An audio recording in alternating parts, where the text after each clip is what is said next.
Hello everyone. I hope you're all doing well and that you're about to have a good weekend. Decepticon, you just hatched a monstrous Tyranitar egg? That's good to hear. What did you get? The IVs, the nature? I want to know. So, yesterday, I accidentally scheduled this stream to be yesterday. But I had time, so I figured I might as well stream both days.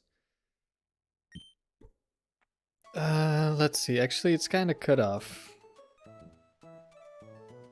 Let's fix this a little. Oh, that's why. Scroll down for some reason.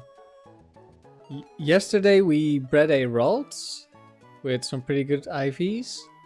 We also bred the Duskull, but I don't know which nature I want yet, so we only got the moves and we're gonna need to breed again to get the right nature and some good IVs.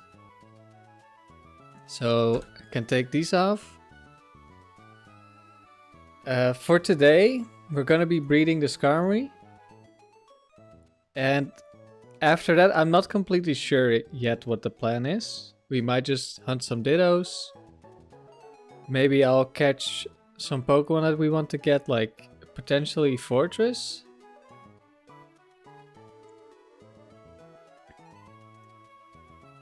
Because I don't know what the Dome team is going to be yet. Like Gardevoir is going to be something like this. And then in my test run, I had Skarmory Lantern as the backline for this team. But I wanted to use something else. Because like the Skarmory Lantern duo is so strong that I just want to bring them all the time. But I want the team to be like, for Gardevoir to have a bigger role on the team. So I might want to build something different. And it might be Hariyama Fortress. It wouldn't be as strong, but it will probably work.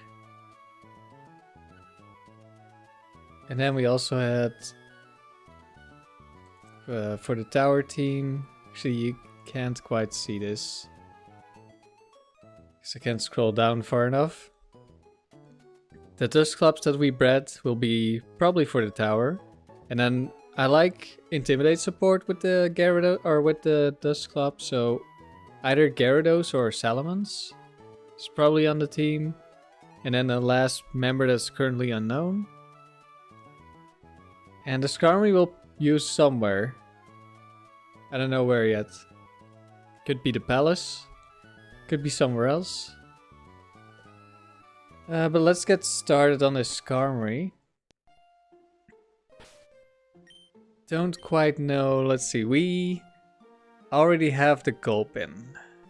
And the Gulpin already has Rest. So we don't quite have to do the entire chain, I think. I'm not sure if I can skip the Spheal. I'm gonna go check right now. Give me a moment.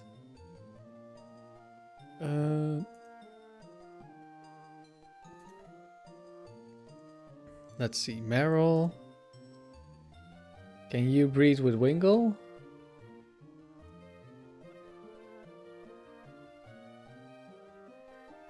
Yes, okay, we can skip the Spheal. And then we don't need to breed or get Protect on the Wingull, but I think I will just because. Just so we get like the entire moveset on one egg. I think that would be nice. Oh. No, yeah.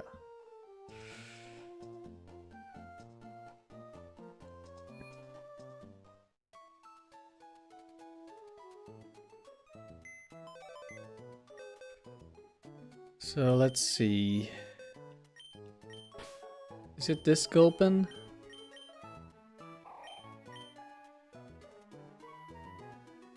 Oh no. He learned new moves and erased Toxic.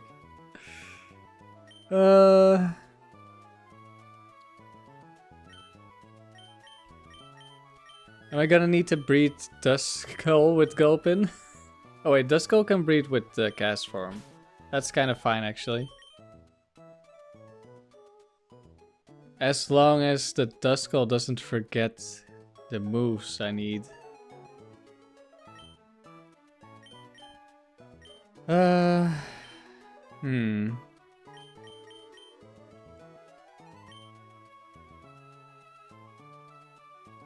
Let's see, how do I want to do this? First, let's get everyone who we don't need out of here. Don't need you.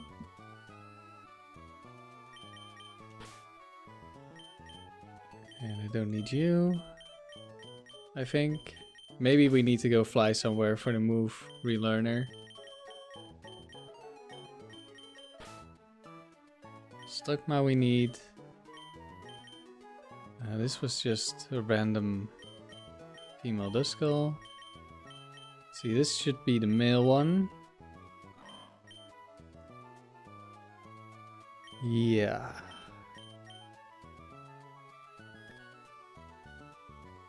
Problem is, we're probably gonna lose some moves on this Duskull if we start breeding.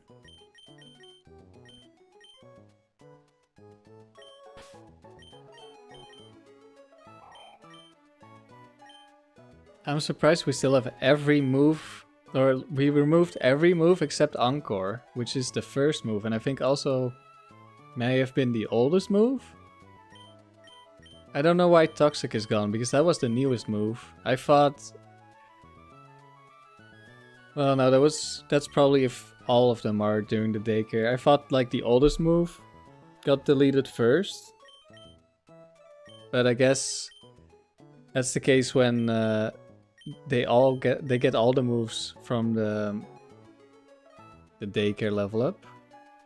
So do they go from the bottom up instead of from the top down? Which is what I was expecting. It does the last slot. Yeah, I guess it goes bottom up. Unfortunate for us. We could go to the move relearner. That's probably the easiest way to do this. Otherwise we're probably creating more problems.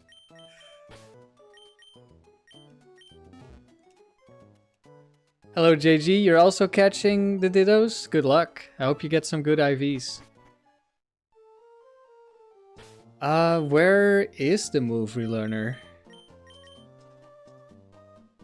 Because I know the move the leader, which I've gone to, but I don't remember. Does the map tell us the important people? Like I know that the leader is here. No. Give me a moment, I'm gonna Google this.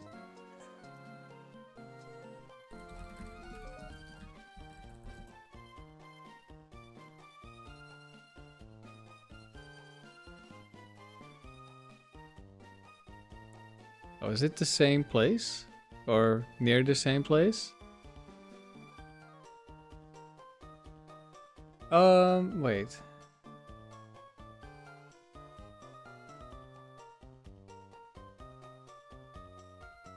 It's in Fall Arbor, isn't it? Yeah. Over here.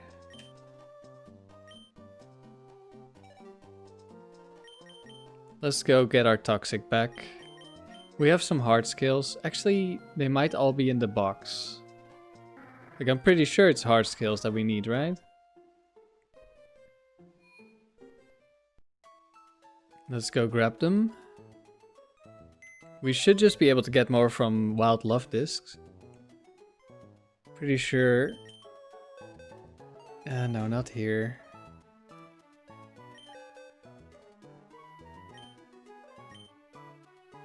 Yeah, I've got 7.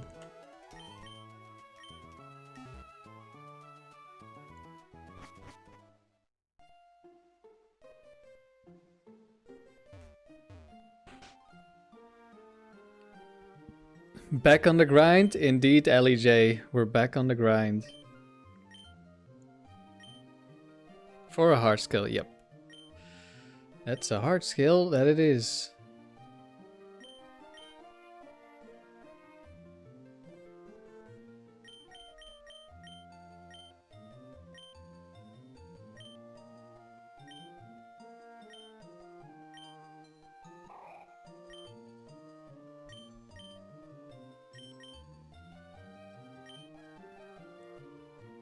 Bit weird to remove stockpile first, but if it's gonna go remove from the bottom up. I know Sludge Bomb is like level 39. Don't know if there's another move. Did my game just crash?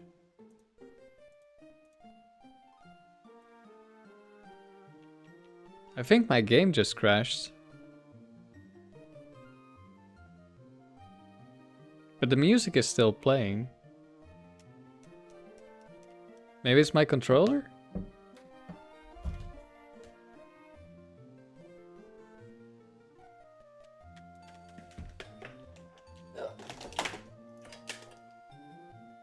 One second.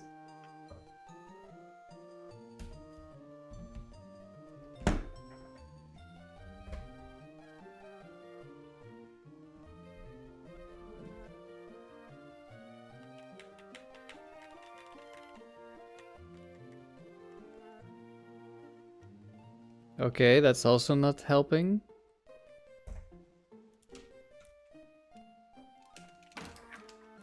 And I don't think the screen is frozen because I don't hear like menu music or whatever.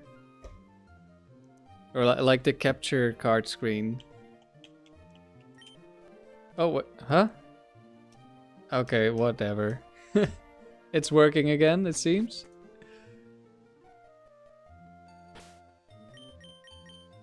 We're gonna save immediately. I don't know if that was a controller issue or what, but it's working again.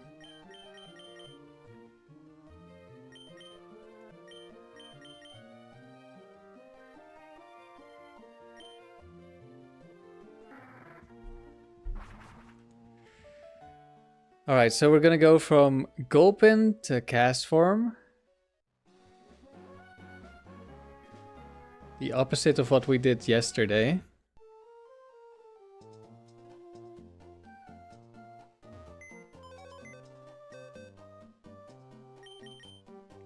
Let's grab a female cast form.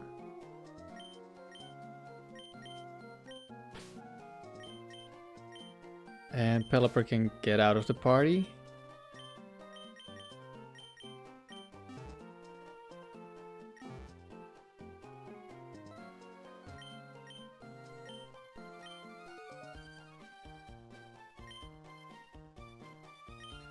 We don't need an Everstone. Because for the Skarmory, I also... well, actually, we're gonna use the Ditto to get the nature. It's probably gonna be, what is it? Careful, I think, which is minus special attack, plus special defense. What's the goal today? So, we're gonna start with breeding the Skarmory. Oh, right, I need to change bikes. We're starting with the Skarmory. So we're at the start of the breeding chain that I have in the notes.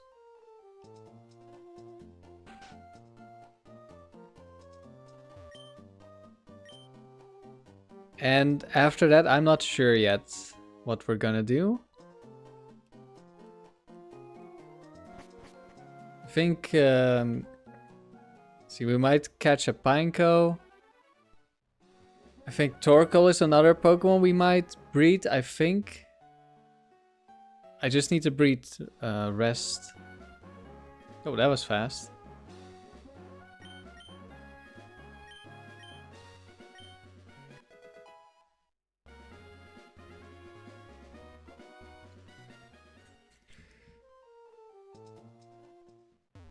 Don't know if I'm gonna need to breed anything for the Hariyama. You can buy Protect? Yes, you can. I'm just adding the Protect because I think it's cool if we get an egg that has all its moves. Oh, he was ready again. And it's only level 25, I think. So that shouldn't be too bad.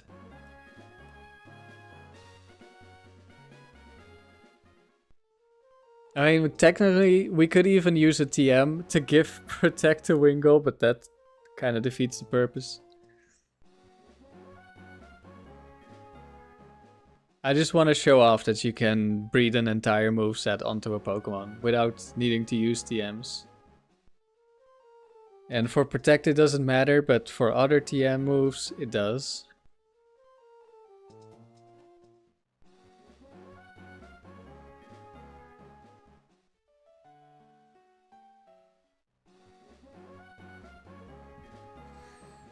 Hello Sean, I hope you enjoy your lunch.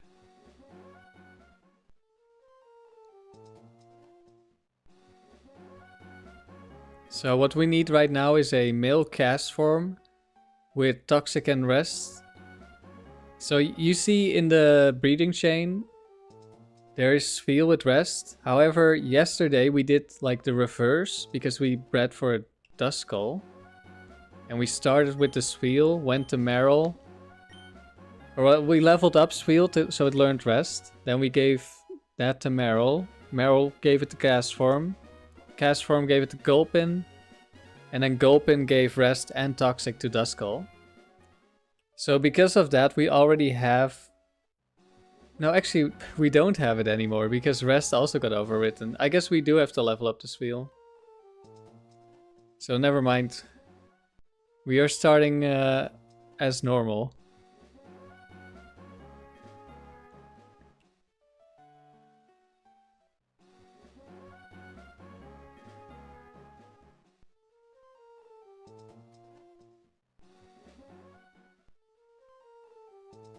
Yeah, the Gulpin learned too many moves because it got Stockpile, Spit and Swallow, so it removed 3 of my moves. Which was a bit unlucky. Any other Pokemon would not have learned 3 moves in 1 level. Well, it was in there for longer than 1 level, but still.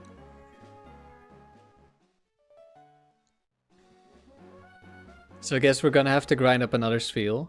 But that's fine. I might have to spend some money. Because we're close to max cash. Yeah.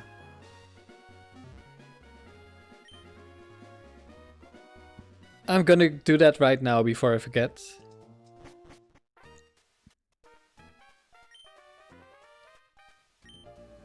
I really wish 500 coins was at the top. As does everyone else ever in existence.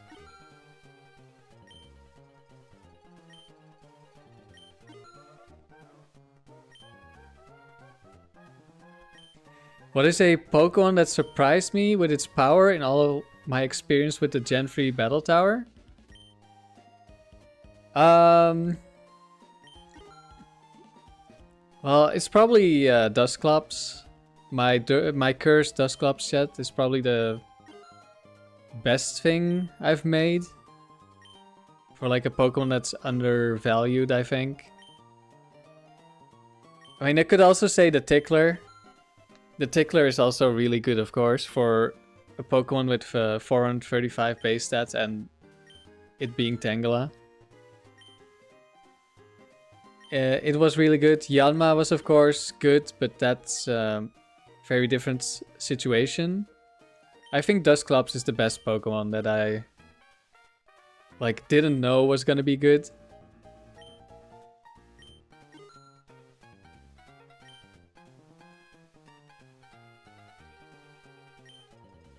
Rumicube, Hariyama is a great Pokemon to use. Thick Fat are great abilities. Guts and Thick Fat are great abilities for him. You had Quick Claw Hariyama and it never disappointed. So currently the plan, if I'm sticking with what is in my notes right now, is a Thick Fat Hariyama because it will deal with Houndoom. And as you can see for the other two on the team, Gardevoir and Fortress, they do not like Houndoom. Right, max coins. How long have I been doing the Gen 3 Frontier, LEJ? About half a year now. Let's see, I've bought a couple of these already. I don't know how many... Oh, no, I already have 2 double teams. I know that much.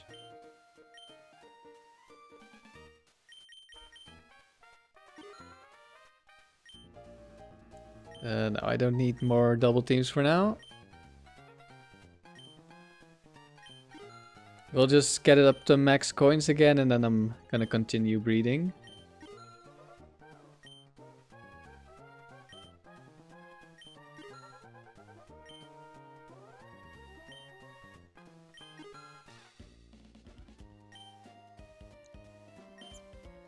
Yeah, when I started the Frontier, I did not...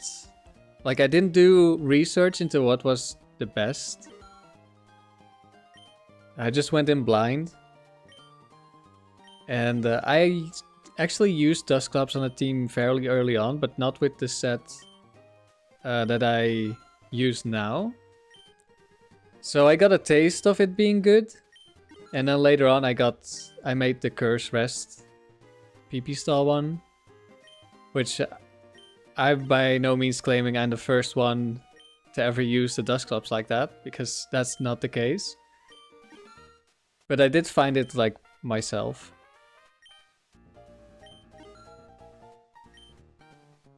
But I also think it's not like on the leaderboard anywhere high. So I think it's underrated probably.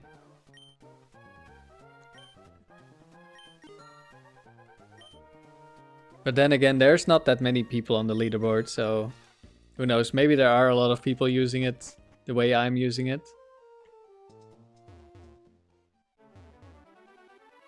Because there are way more people who have gotten gold or even more than there are people on the leaderboard.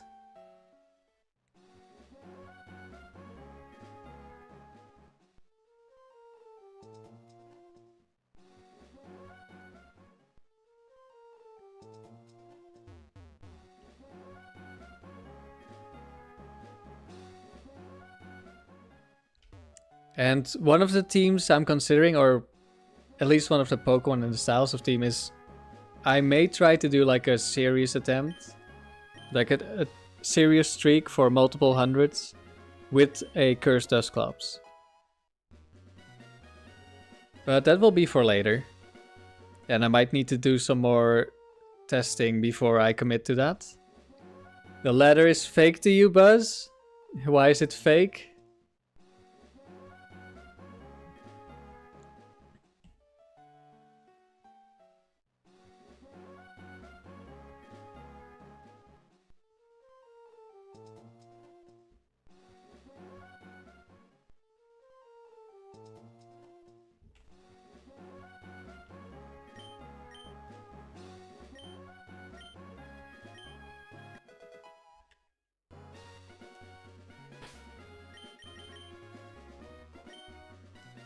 Alright, full party of eggs.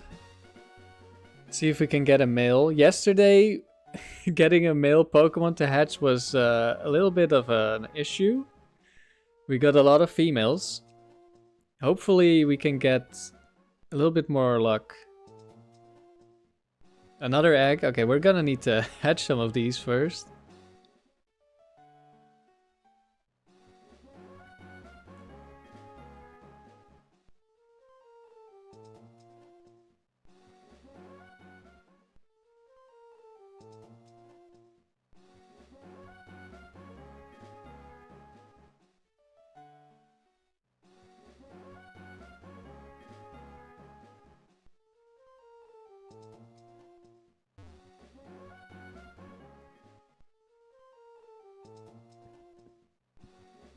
Oh.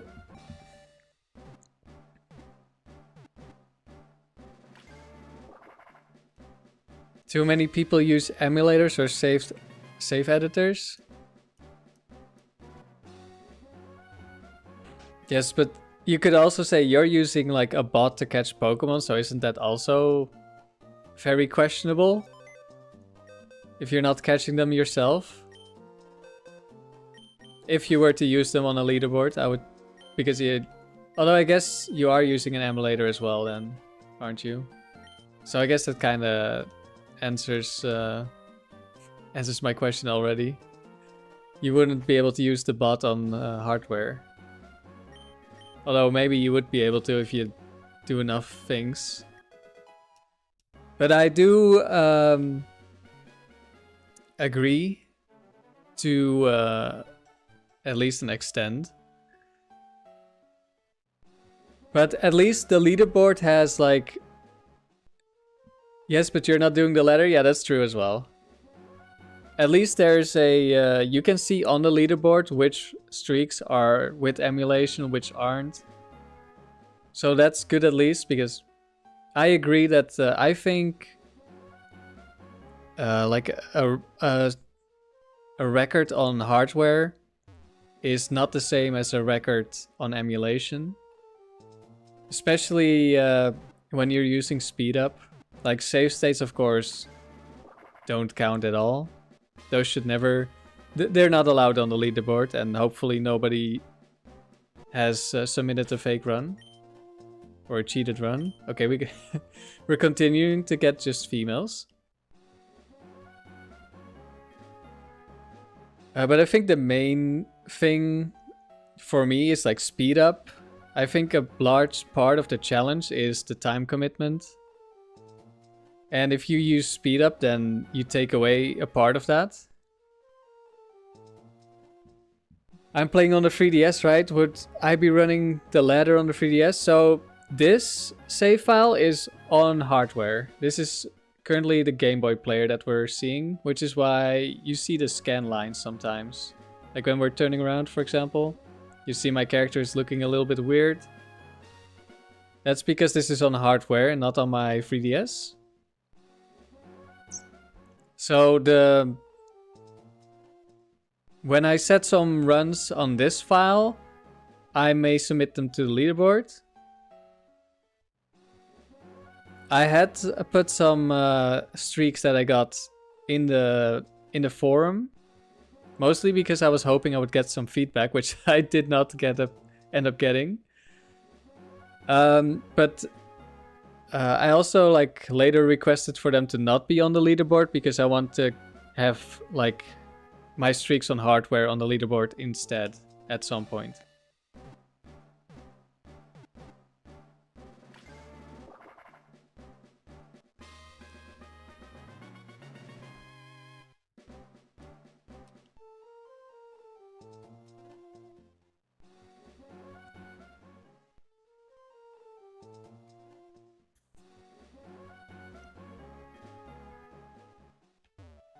But with my 3DS I also do not have speed up, so it would still be... It would be pretty much the same as here, except that there the Pokemon are mostly edited or generated, so that's also different. Hello Wilkinson, hope you're doing well.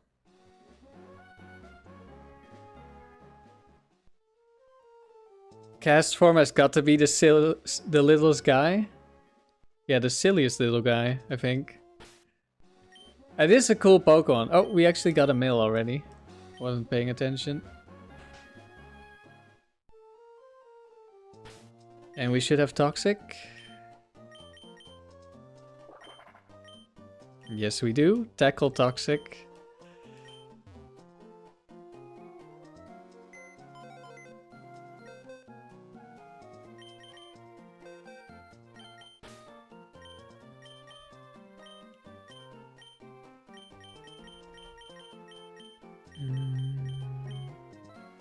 Oh right, you guys are here.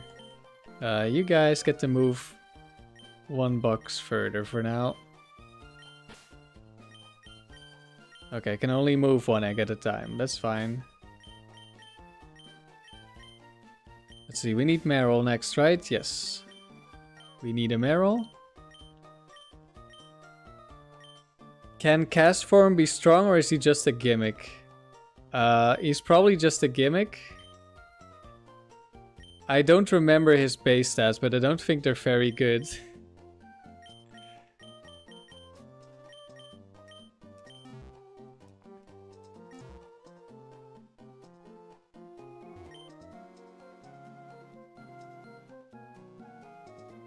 Okay, let's take these two back.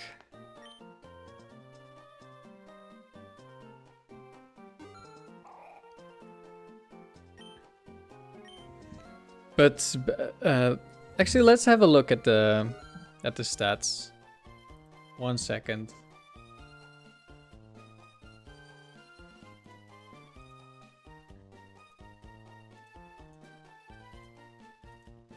Cast form. So it's 70 in all stats. That's not a lot.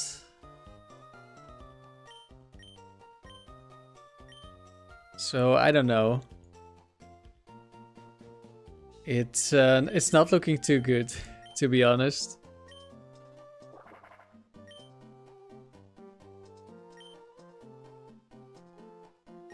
Weather Ball is a good move, but when you have 70 in all stats, that's not good enough to make up for it.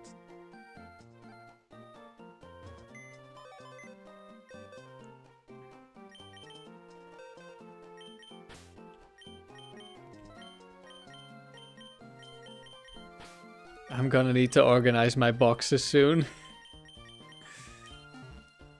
He's better than Spinda. Yes, Spinda has 60 in all stats, I think. But he's worse than Glalie. Glalie has 80 in all stats. So, Amaryllis, if you're watching, Glalie is better than Cast Form. Great accomplishment.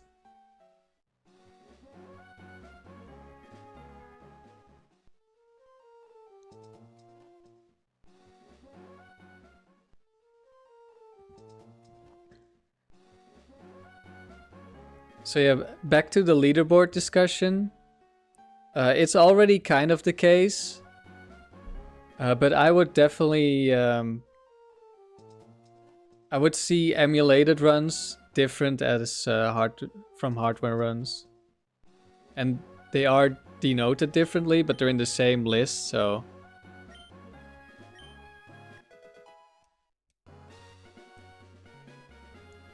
But then there's not that many runs submitted, so who cares really, I guess.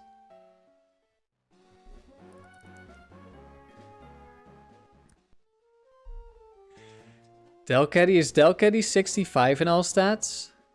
Or is it just some stats? The box, it's always a complete disaster while breeding. I've had more organized boxes, I think, at some point. But yeah, right now they're a bit of a mess.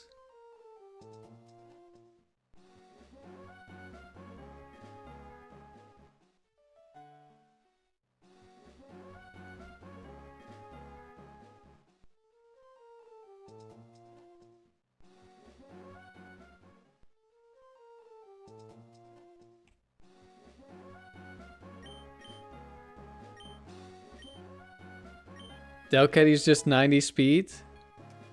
Really, that's better than I remember, to be honest. Delcatty. No, it's 70 speed. It's way worse. It's 70 HP, 65 attack, 65 defense, 55 special attack, 55 special defense, and 70 speed. I knew it, that Pokemon is horrible.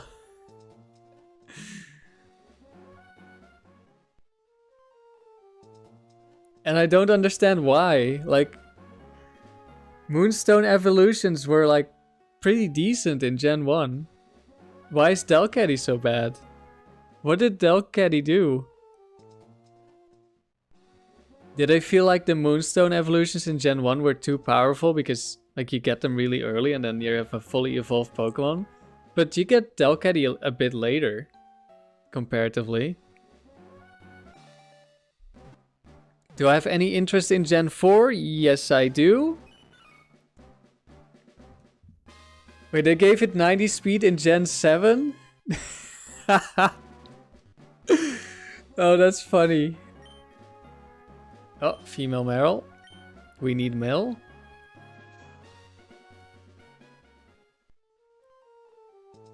I do have interest in Gen 4.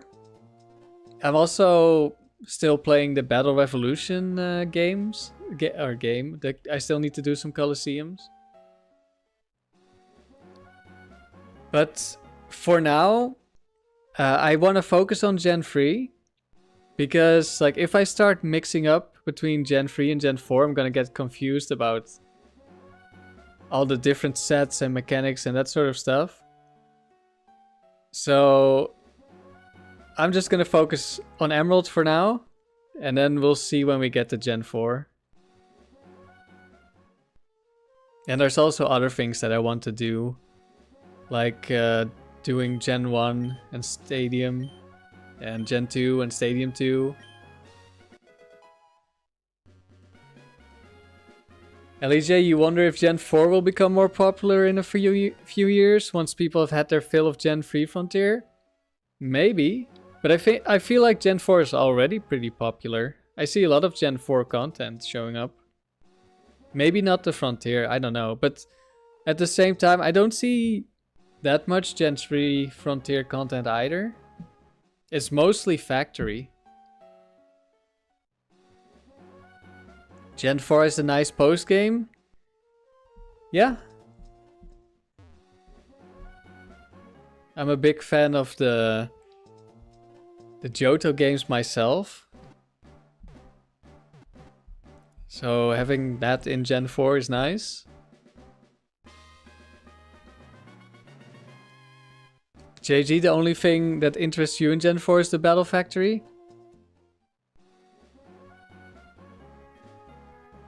Yeah, for me, like the other factories or the other facilities probably more interesting.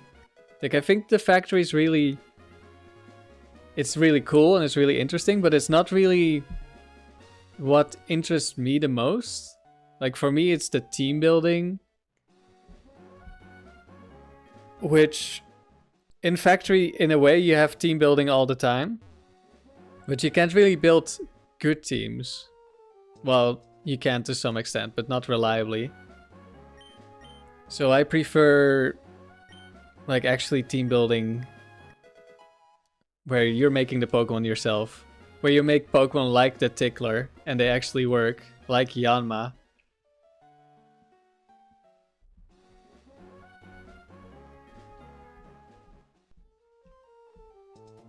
Nostalgic Nighthawk is how you got into it. You feel like it's helping, giving other Gen 3 people some spotlight too? Yeah, for sure. Nighthawk is definitely very big for the Frontier in Gen 3. Maybe that's why you only see Gen 3 Frontier stuff? Maybe. Did we hatch another one? Yes, another female, of course. Wilkinson, you think Emerald is a masterpiece? For a Pokemon game, I think it could have been a lot better. But for a Pokemon game, it's pretty good. And I mean, it has the Frontier, which like only Gen 4 also has.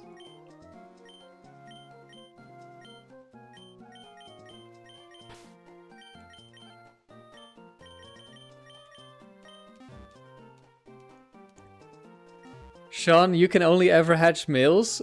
You have the opposite problem. Yeah, when I'm gonna need females, that's when I start hatching the males. I've got to get on the podcast. Yeah, I was supposed to get on in like December, but Nighthawk was busy. And to be honest, I was also busy. So I'll get on at some point. We were supposed to talk about my doubles team, so but after... Like, I didn't even have the Tickler back then. I think. Or maybe I just started with the Tickler, but I only got like 70 wins. Definitely gonna talk a bit about the Tickler, because we were gonna talk about like some serious team building, but I also wanted to talk about like how do you actually build around using Pokemon that aren't the strongest.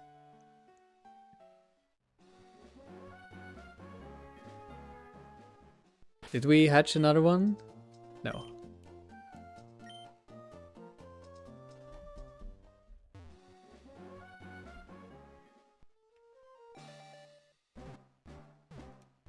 What's my highest streak? So in doubles it's 289. And in singles it's 225. But for singles, I could have gotten higher. I stopped using my good team because I wanted to beat the streak on cartridge. And like if I kept going forever, then I would have to go forever on the cartridge as well. And I think, like, I've set my goals for singles and doubles is 300 on the cartridge. And we'll see if we get there. Like, it might just be if I get like 250 in singles, that beats my streak on the 3DS. I might just be like, oh, okay, this is good enough. That's insane. Thank you. It kind of is insane. But at the same time, it's also like, it's really long, but it's also like not that long at the same time for, it feels like for me. Like it's somewhere in between where it's really long, but it's also not that far yet.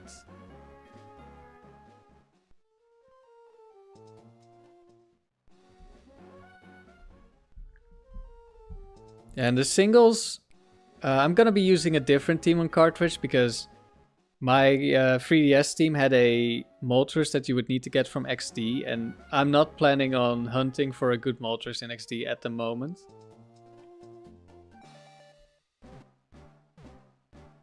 But like I said, I might try a Dusclops team, and the team that I, like what I had in mind, might require no legendaries, which I think would be really cool.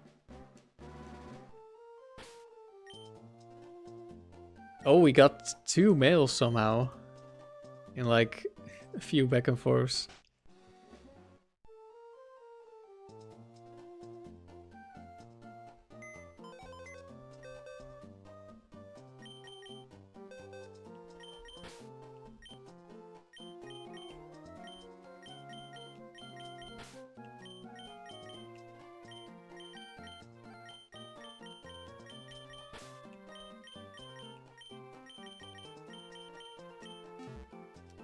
But we'll see how that goes. The singles will probably be easier to get to 300. Because it's just more consistent. If you have a good team, a good like stall-ish team. For doubles, it's gonna be more RNG dependent. Because we're gonna be playing hyper offense. Let's see. I didn't grab Wingle yet, did I? Oh, no, we need feel first. Right. Because we no longer have rest. Whoops.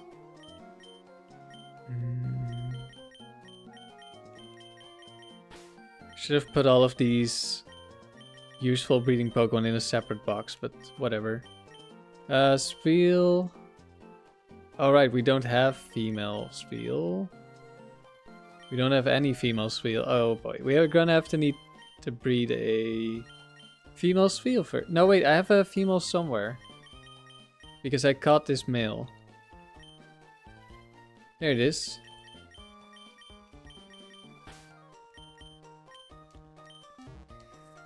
How different are my teams when I play singles versus doubles? They're like the complete opposite. I mean, it depends a bit on the team, but still, like if I have singles, I'm full stall. At least for like super consistent streaks. Or maybe it's not like full stall, but like I have like 2 Pokemon to stall and then the 3rd Pokemon to set up and sweep. That's also a possibility. It's either full stall or it's stall into setup sweeper. And for doubles, it's hyper offense. We just attack, attack, attack, attack. Because in doubles, it's basically impossible to stall. I mean, I'm not gonna say it's entirely impossible, but it's very difficult. Very high chance of just RNG happening. I mean, you have to tank 2 Pokemon, so you're probably just gonna end up dying. If you don't just kill them. So being aggressive in doubles is the way to go in my opinion. And I think pretty much everyone shares that opinion. Maybe in a later generation that is not the case. But in Gen 3, it definitely is. Like, you know, in Gen 4 there's like Trick Room that's super consistent. That's still kind of hyper offense, but you just set up the Trick Room first.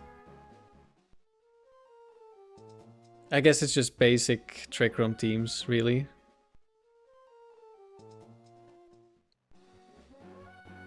But in Gen 3, I just try to go hard-hitting and fast Pokemon.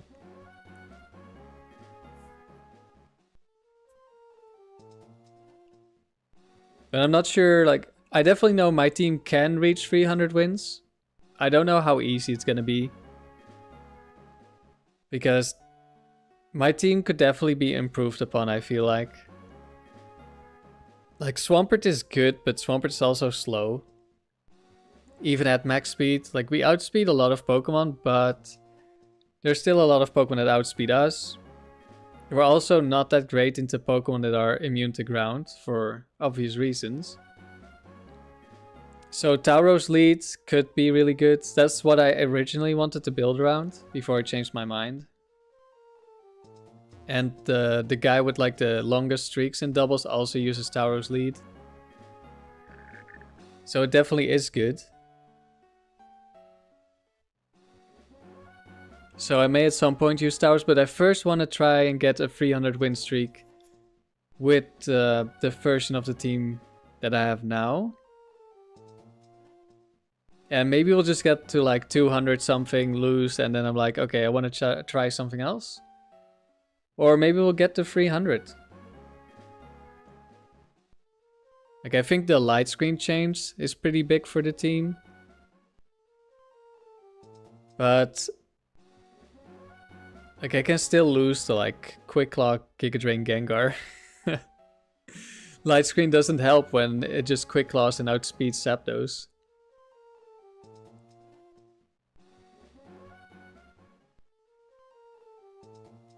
But I think also what I want to try is for... What I want to do is... I want to do a single streak at level 50 where stall is very good. And I also want to do a single streak at open level. And at open level there's Tyranitar. And Tyranitar sets up the sand forever.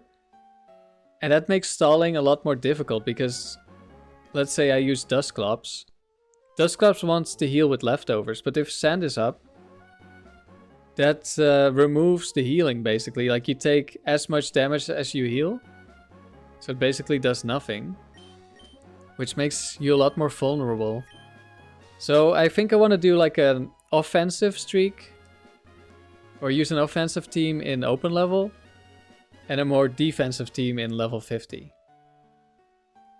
Like something like the Metagross team I made a video about... Already another egg? Do we still have space? Yeah. So, I don't know when it was. Was it 2 weeks ago? I did a team with Metagross in open level. And I played like 4 rounds and the rounds were really quick. It was Explosion Metagross. Something like that. Maybe not the same team, but something like that. I would like to do for an open level streak. And getting something like 300 is definitely obtainable with like an offensive streak in singles. It's not as consistent. But you can definitely still get there. Don't know if I will. Don't know if I want to try. We'll see how it goes. Or maybe I end up with something like the Tickler team. Which... For the Tickler team, I have 2 aggressive Pokemon in Tauros and Latios. And then 1 defensive Pokemon in Tangela. Or the original version, Skarmory. Did we get the male? Oh, we did.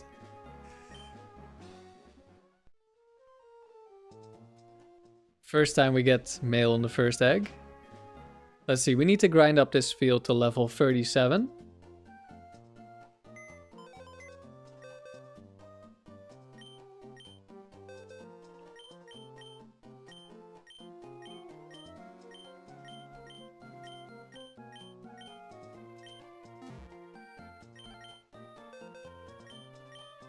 Let's move some Pokemon. Pelipper's here.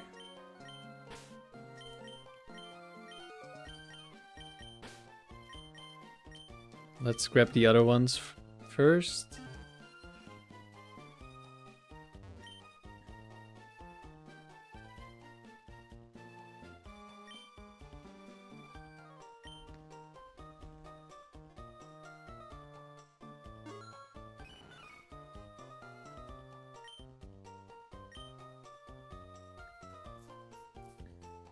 So I have a couple of plans for the tower.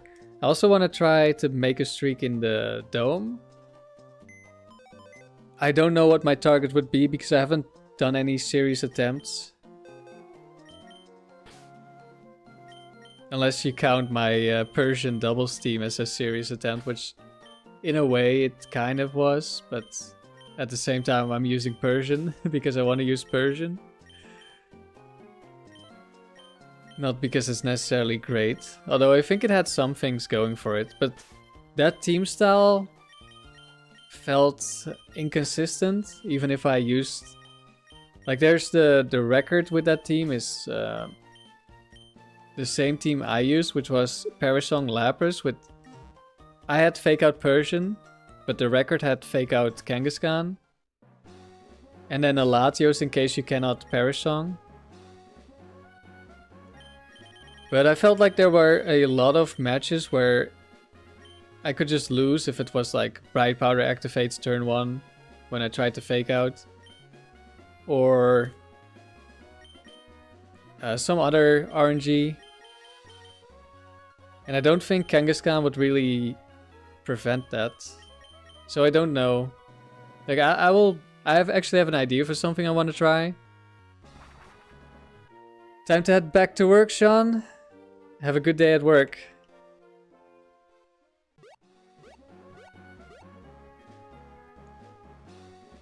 But I have some ideas for the dome, for doubles at least. I haven't really thought too much about singles, like something with Destiny Bond, like a Gengar or something sounds good. But I don't know if Gengar is good enough. I haven't looked into it.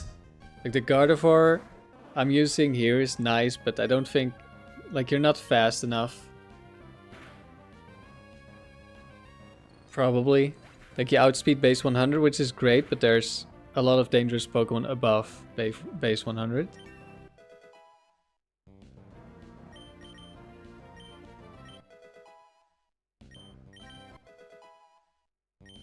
Leveling up quickly. Encore, let's learn Encore.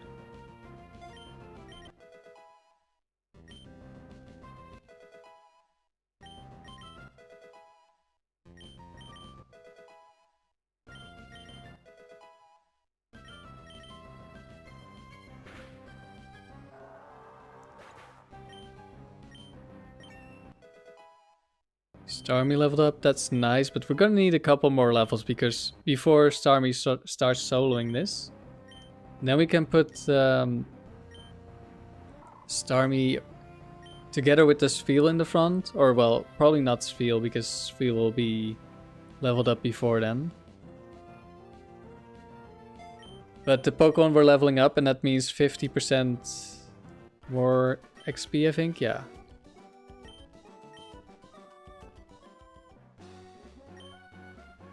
But for now, it's like this.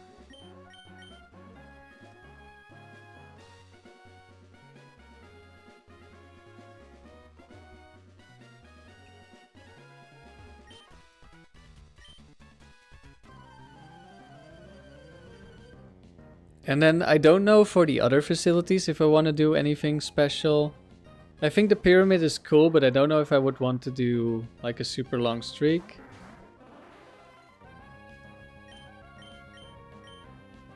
It might be one of the easier ones, but it might also not be. I'm not completely sure. Like the trainers only have one Pokemon. And the wild Pokemon are probably not that bad to deal with. If you know what you're doing. The arena, I don't know yet if I like it enough. Like I haven't done it that much. But I think it's a cool place, so if I figure out a cool team, maybe I'll want to try something. But probably the tower will be the most serious. And the factory, I don't know. I don't think, like, I would need to really change like my mindset for the factory. Because I just really like using teams that I build.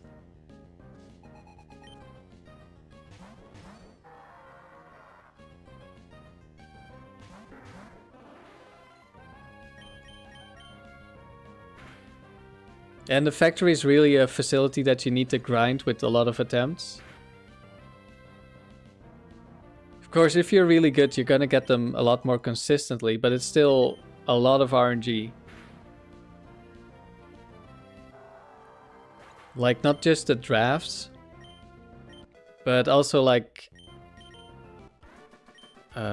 getting paralyzed from Thunderbolt or whatever. You can't really build around something like that like you can with a team that you actually make yourself.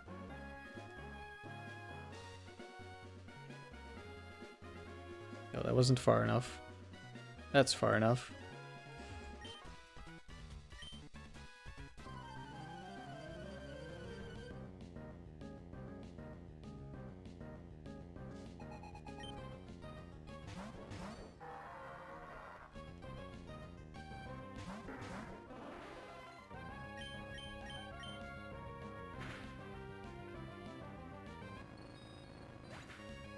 Hello, Jacob. Hope you're doing well.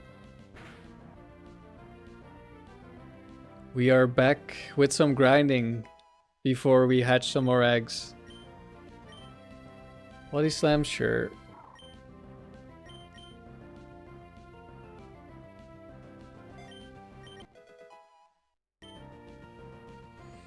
We're currently leveling up this field so it learns rest, and then we can pass on toxic and rest to the Wingull, who we're gonna level up to learn protect, which is unnecessary. It's just to show off that you can give a complete moveset to an egg. And then after Wingull, we're gonna need to level up a Talo. We might also need to catch a Talo first. Lunchtime for you. Enjoy your lunch, Jacob.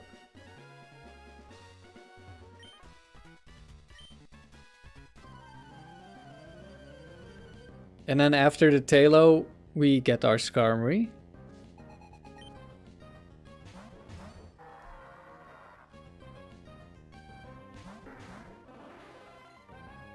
That's sick. Yeah, I think breeding an entire moveset onto a Pokemon is really cool and something that not a lot of people understand that well. Like, a lot of the more casual players aren't aware that you can save your TMs and just do this instead. It's a little bit complicated to figure out sometimes who you need to breed. Because you can see, let's see, how many Pokemon? 1, 2, 3, 4, 5, 7 Pokemon. So we need to breed 6 other Pokemon, or like level them up and breed before we get to the Skarmory, which is not that straightforward, and you definitely need some outside resources to look things up. But for people who only have like one cartridge and they don't want to do duplication glitches or whatever, like, I haven't done any of that. I mean, I haven't used any TM, so I haven't lost anything yet.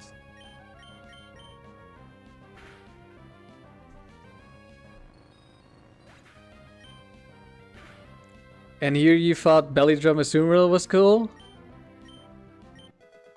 I mean, Belly Drum Azumarill is cool. Not good, maybe, but it's cool.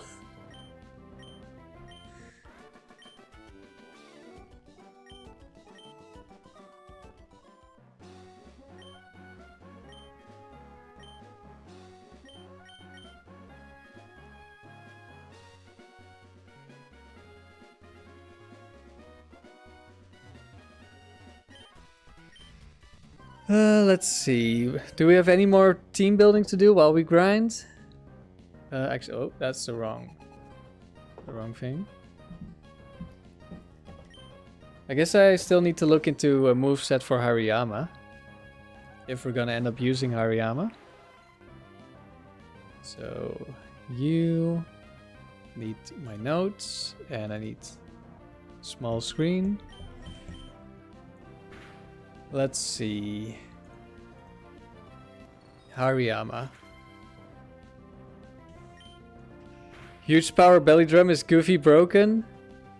Yeah, but you don't get Aqua Jet until Gen 4, right? So that's when it really becomes good. What does Azumarill get right now? You get normal moves. And what else? Brick Break? Yeah, you get Brick Break. Focus Punch, which we're not gonna use. Let's have a look. Yeah, that's pretty much it. You get normal moves. And Brick Break. And Hidden Power. Not the best. Also, you're Azumarill.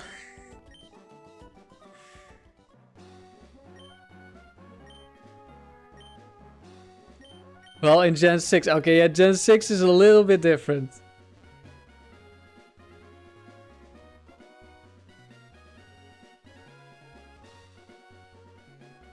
Maybe if I ever do the Battle Mason in Gen 6, we can see a Belly Drum Azumarill.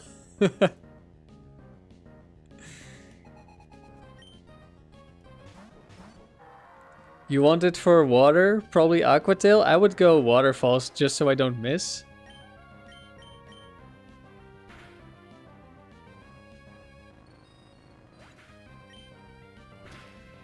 Gen 6 Azumarill is actually good, lol. Yeah, I'm somewhat aware of it, Mr. Shuckle. But how good is Shuckle in Gen 6? Right now you're gonna use the Mystery Gift Milotic. Does the Mystery Gift Milotic do anything fancy? How's the breeding going? It's going pretty good, Void. We are currently leveling up Spheal. If you look at the notes. So we're partially done. We're about halfway, I guess. After this, we're breeding with Wingull. We're leveling it up to learn Protect. Which is not a necessary step, but it's to show off that we can breed the entire moveset onto a Pokemon without TMs.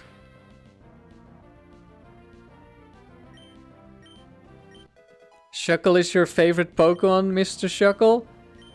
I would never have guessed. But you're pretty sure it's always sucked?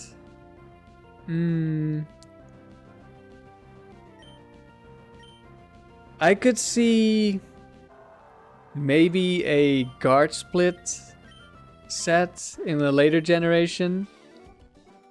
Doing something maybe, but probably not. I think Shuckle is an interesting Pokemon, but yeah, it's not the best. I haven't used it yet though. So maybe there's something you can do with it. At least it has Sturdy, which is good. For the Gen 3 frontier at least. But unfortunately you're weak to water.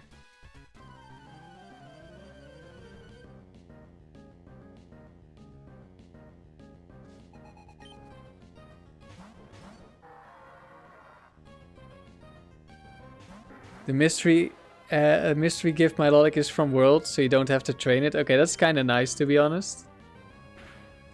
You're grinding with me, Void? What are you grinding? Are you probably Gen 4, I assume? Or did you also change to a different gen? Gen 3 Shuckle is a menace, at least when you're facing it. Yeah, the thing is, there's a lot of Pokemon that can be dangerous when you're facing it, but they're not actually that good to use. The prime examples for me are like Ursaring and Gramble. They're really strong, really dangerous, depending on the set. Really annoying, but they're so slow. They're not good to use. You can use them, but they're never gonna be on a super long streak.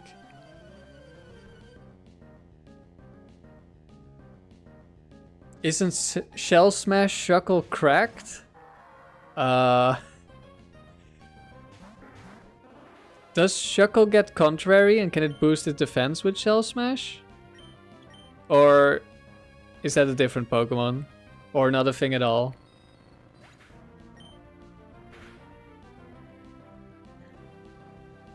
Void, you're trying to build a new Generation 4 tower doubles team? That sounds like fun. I'm really looking forward to doing tower doubles in Gen 4.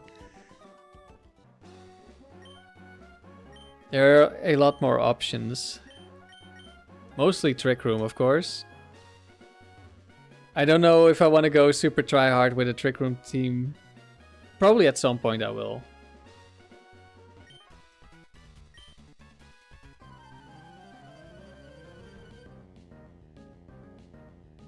The mystery gift Milotic is in Platinum. And it's a Flame Orb set. Okay, so it's Flame Orb Marvel scale. That does sound very bulky.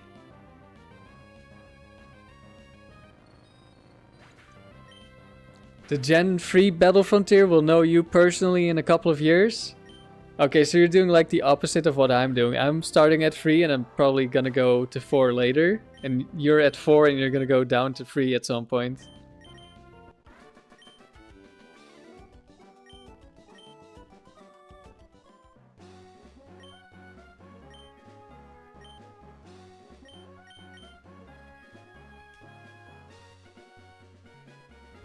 You only have 2 Arceuses, Jacob. Well, that's a lot of gods, if you ask me.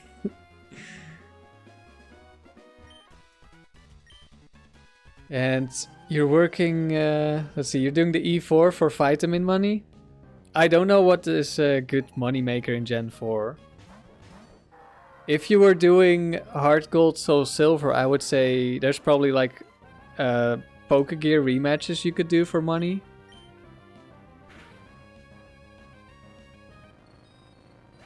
I don't know about Platinum.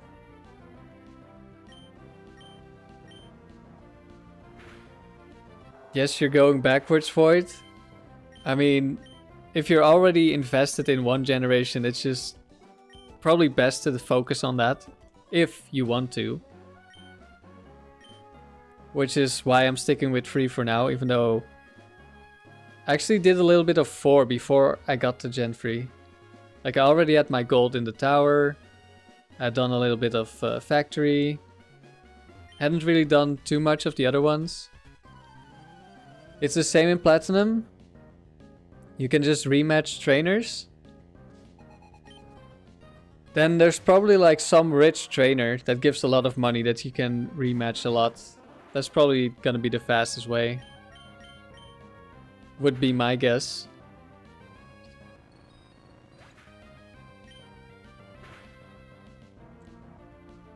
Oh yeah, it's either that or catch Heatran and battle the rich couple, but that's so much work for not much difference. You just checked this morning. All right. Then I wish you the best of luck with your money grind. I'm just swimming in money just from grinding XP in Emerald. And in Fire Red Leaf Green you can get money a lot faster, but this might be the better like money and XP combined method. Although it's probably not that fast in terms of XP. JG, you want to see a special stream for Battle Tower and Crystal? When I get to Gen 2, I definitely want to do the Battle Tower. I put it on my list in my plans for 2026 video. Although, I don't know how much of that video is like actually things I'm gonna end up doing in 2026. It's more like a future in general thing.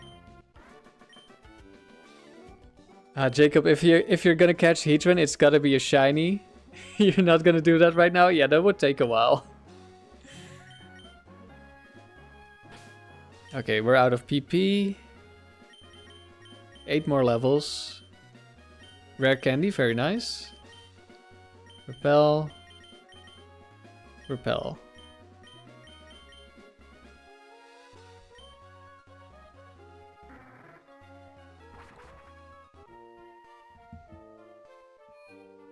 Jacob, you can't wait to get the crystal? Yeah, same for me, because Johto is like my favorite region, even though it's kind of... It's got some really bad elements. It is my favorite. I've got a soft spot for it.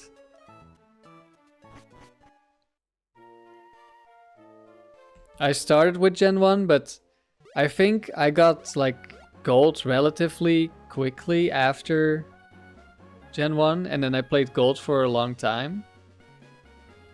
So I think that's a big part of why I like Gen 2 so much.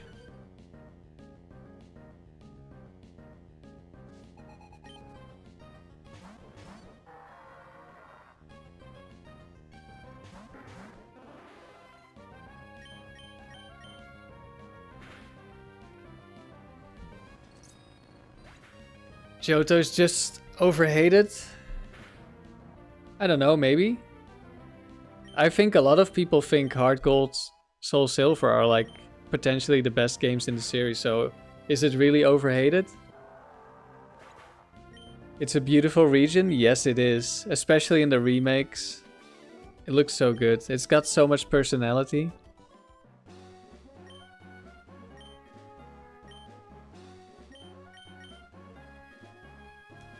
Jacob, you never got Gen 3 or GBA, you just played Gold for years? So I did end up getting an SP and Emerald at some point. So I definitely played a lot of Gen 3. But I did play Gold for quite some time.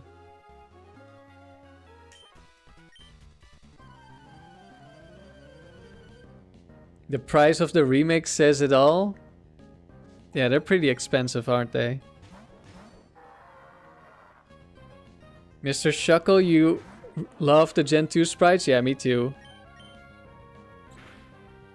The younger generations tend to hate Heart Gold, Soul Silver. Yeah, well, that's... I think that's pretty normal for people to dislike... Like, younger people, newer fans to dislike older games in series. Doesn't matter too much. Hello, Moki! Everything's good over here. I hope it's the same with you.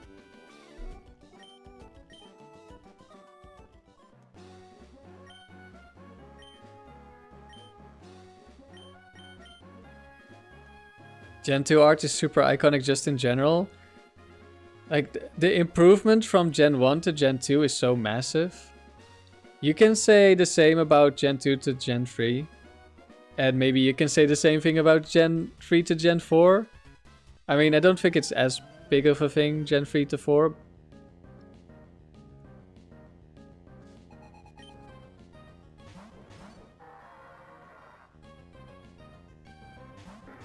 But Gen 1 to Gen 2 is so massive.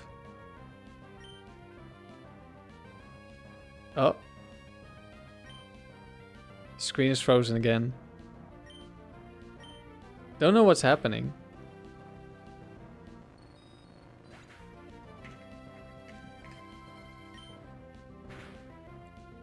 Oh, it's really slow. I don't know if this is Elgato or if it's my game. I should save again. Void, you think Heart Gold, Soul Silver are specifically hated? Are they really? Games like Emerald and Platinum are pretty universally appreciated? Maybe. It might help that those are like the definitive editions of their like region. And Heart Gold, Soul Silver are just like the only ones? I don't know. So that there's like no worse version to compare them to?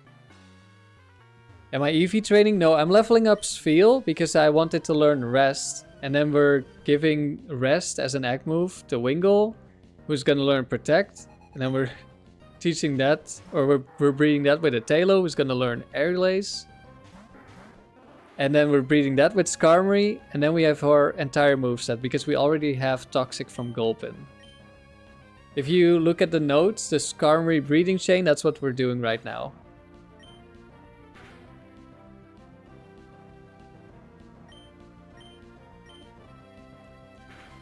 But for every game, there's gonna be people who love them, and there's gonna be people who don't like them as much.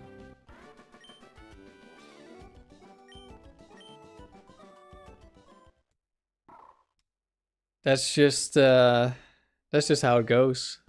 And I don't know, like, yeah, I don't know. Some people, of course, are a little bit extreme in how they voice their critiques, but I think every game deserves critique, especially Pokemon games. I think all of them are kind of bad in many ways. I mean, I love a lot of them, but they're also bad. They could have been so much better, is I guess what I want to say.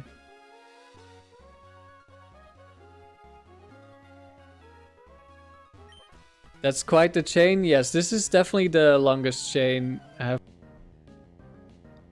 But it's also the only one I've done so far that's...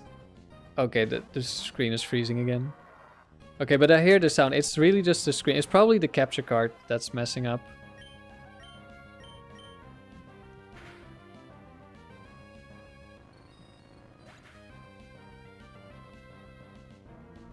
Jacob, you think the most overrated were ORAS or BDSP?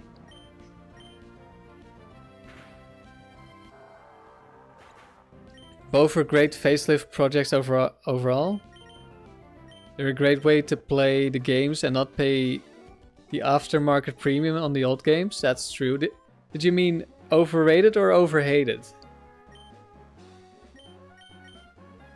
What do I use to capture? I have an Elgato HD 60S. I haven't had this happen before where it's like freezing. Oh, you did mean overhated. I think ORAS, the main game, is like probably my favorite experience gameplay-wise. But there not being the frontier is like the most horrible post-game experience ever. So I think on average it's an average game, but the main game is amazing. And BDSP, I think the quality is so... It should have been performed better. Like, I think what they did with that remake is so... It's so crazy that we got charged like full price for something like that. But probably gameplay wise it's mostly okay. It's not necessarily that bad. It's just it should have gotten more polish.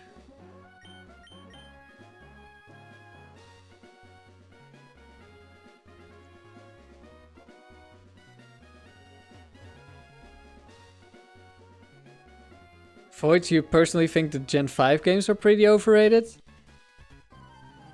I don't know. I think for like a long time they were quite disliked by a lot of people. And then people were like, oh wait, they were actually really good. So maybe you just think that because of the swing of people liking them now, they seem really liked.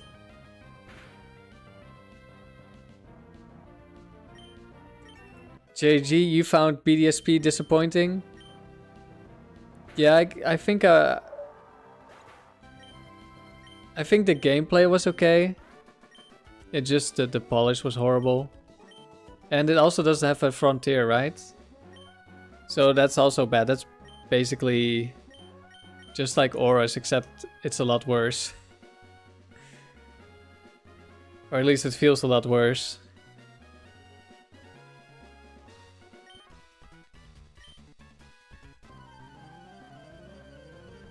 Jacob, you liked ORAS way more than Gen 7? To be honest, I really enjoyed Gen 7. But, I don't know, I've never replayed the games. I just played a lot of VGC. So, that was basically all my playtime. I can't really tell you if I would enjoy playing it again now. Because I simply haven't. Mr. Shuckle, you like the new underground stuff in BDSP? Yeah, that was kind of cool. But I also haven't played BDSP that much. So don't have too much of an opinion. Just that it lacked polish, which is my opinion on literally every Pokemon game. But that one was maybe a little bit worse.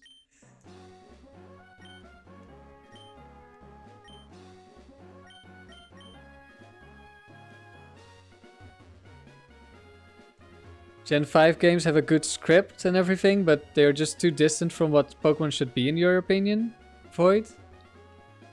So I haven't played Gen 5 that much, so I don't have much of an opinion.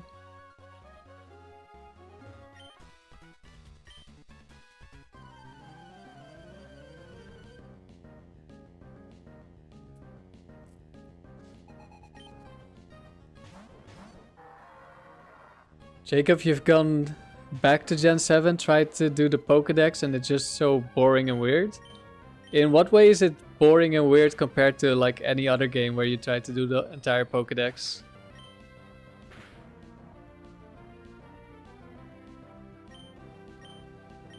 Oh, we're getting close to killing the X-Cloud. You heard you need to finish Ultra Sun, but you're too busy.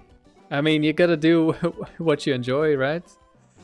If you don't feel like doing it, then leave it for later or for never. I don't think we have to enjoy every game in the series equally.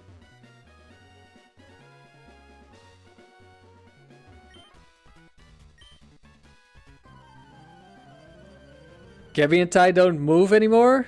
No, they don't. They stopped moving yesterday. So now we just get faster XP. Jacob, you don't know it being islands just kills your brain? What's wrong with it being islands? Although I guess the exploration is kind of boring, isn't it? It's just, here's the path. Go walk in this line and you'll get there. For the most part, I think.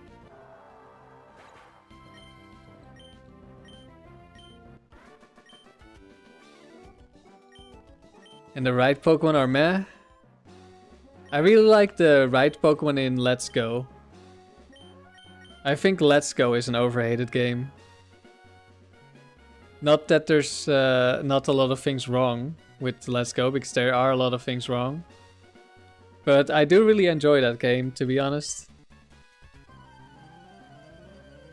See, Gen 5 gave us peak quality of life stuff. Like using multiple items from the Pokemon menu. Quality of life is always good.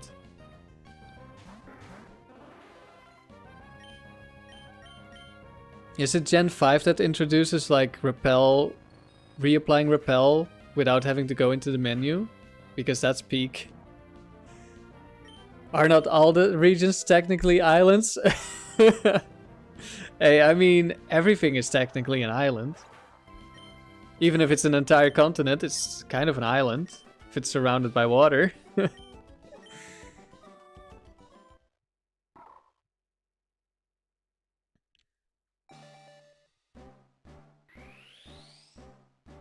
The repel thing is Gen 5? Well, Gen 5 is now peak. Void and Jacob, you both enjoyed Let's Go? That's good to hear. I also really like Let's Go as a Nuzlocke game. It's relatively challenging, I would say, and it's not grindy. I mean, I just avoid wild encounters, so you basically only get trainer XP.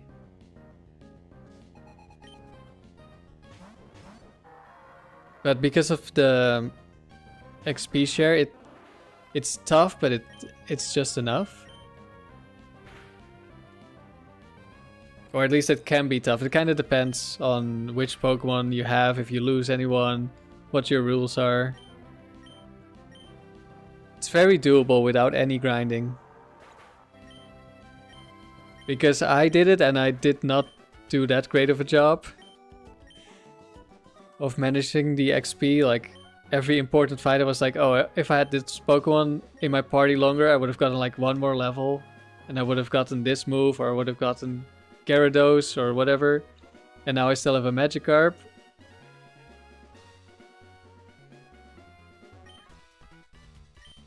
So that was an interesting experience for me.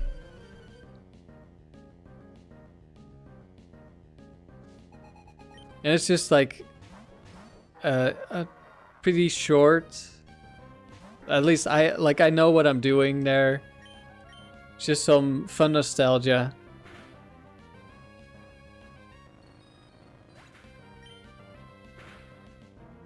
But yeah, the follow Pokemon and the riding of the Pokemon, I think they did really well. And then I don't think they did it as well in any other Switch game. Which I don't know how they managed that. Like, it's the first game they made for the Switch. And it's somehow the best.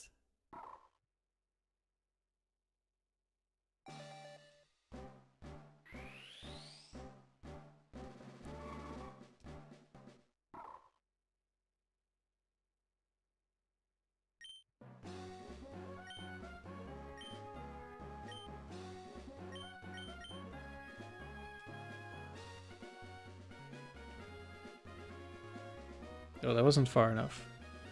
There we go. I mean, maybe it is, but I don't think so.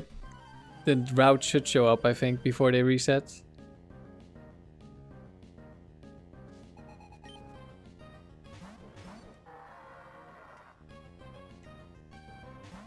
But yeah, for Gen 1 to Gen 5, I have a lot to look forward to.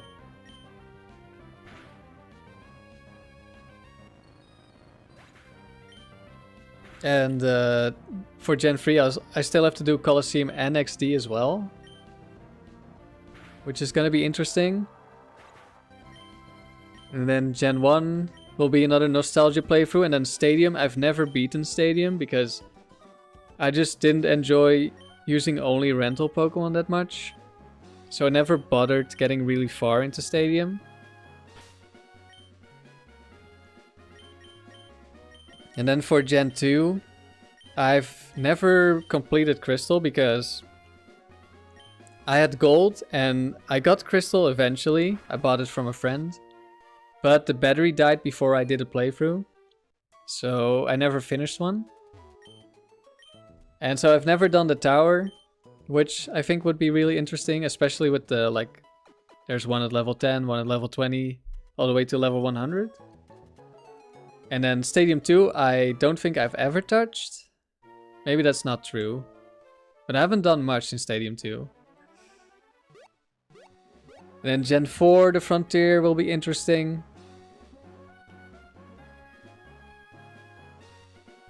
And Gen 5, I really want to do the Pokemon World Tournament, which won't be the hardest thing, but I think it will be very fun. Because I can just make a team of some of my favorites. And of course the subway will also be interesting, like getting some of the newer Pokemon, newer moves, mostly Drought Ninetales. Something like that is gonna be interesting. Stadium is so hard with rental Pokemon, Mr. Shuckle. Yeah, the movesets are so questionable. I mean, I kind of get it, like the earlier evolutions usually have like a better moveset, so that in terms of power, they're not too far behind. Jacob, you didn't know there were 5 facilities in Platinum? You're so hyped for it? That's good. Even contests? Yeah, I guess I'll probably touch contests at some point as well. I used to do contests as a kid in Gen 3. Probably also a little bit in Gen 4, but mostly Gen 3, I think.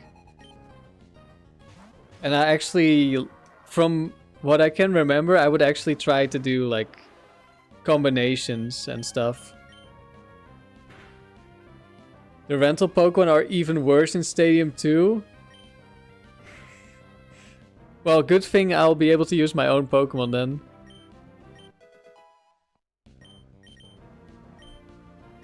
There we go, rest.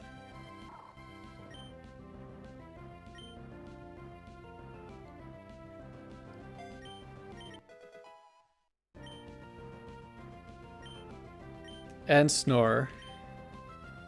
I think that was a move to remove, right? We don't need to, like from the frontier, so we don't need to worry about it.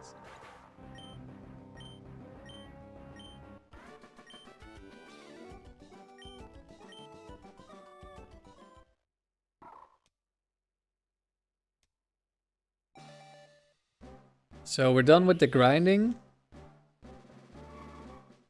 For now. Next egg will be grinding again, but only level 25, I think.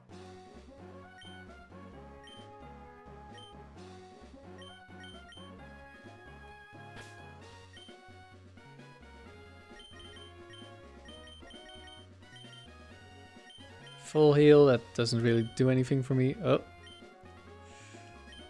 Want to take the XP share before I lose it. And time to hatch. Thank you, game. Time to hatch some more eggs. Or hopefully only one.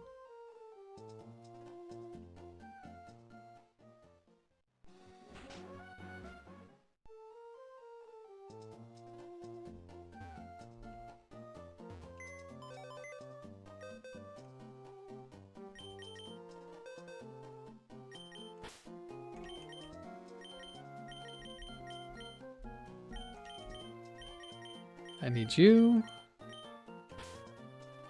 Actually, I can use the Pelipper to breed. Because it is a female. So I guess you're coming back into the party. Oh. You guys can come out.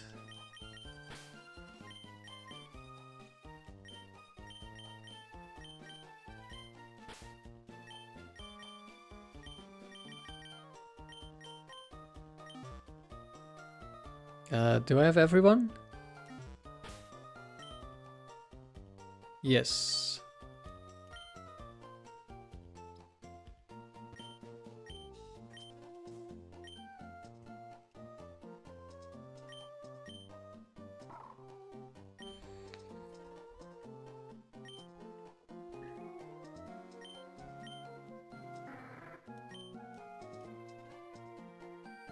Yeah, my first console was a GameCube, so that's why I never played the stadium games that much. I did, we had like a borrowing system at my school, elementary school, where you could borrow a game console for like a week and then you'd have to go back on the list and wait until everyone else on the list had their turn, and then you get it for another week. I don't remember if they had stadium. I know they had Colosseum when they got the GameCube at some point. And that's also why my GameCube memory card has like a save file for Colosseum with a few hours. Because like I got my own GameCube, but I still borrowed some of the games or something at some point. So technically I have played Colosseum, just not a lot. And it was a very long time ago.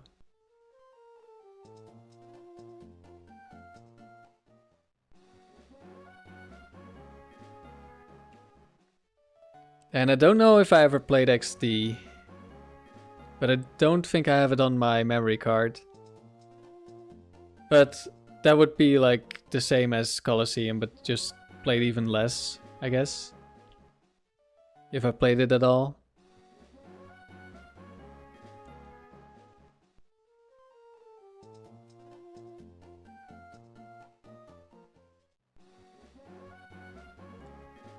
Mr. Shuckle, you remember Colosseum using a lot of storage on GameCube memory cards?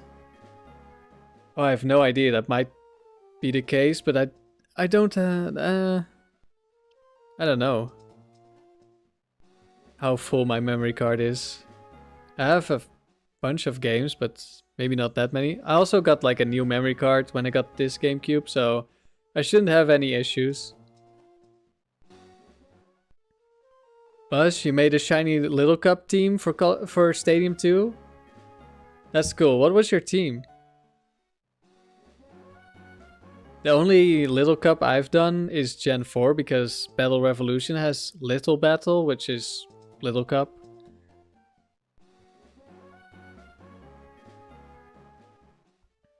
But unfortunately, like the final stages for the Colosseums in Battle Revolution are quite tough, but not for Little Battle. Little Battle is very easy, unfortunately, and there's only 4 rounds, where the other Colosseums have 8 rounds. Of course, there's only so many like unevolved Pokemon you can throw at the player, but it could have been more difficult than the round 4 that we got.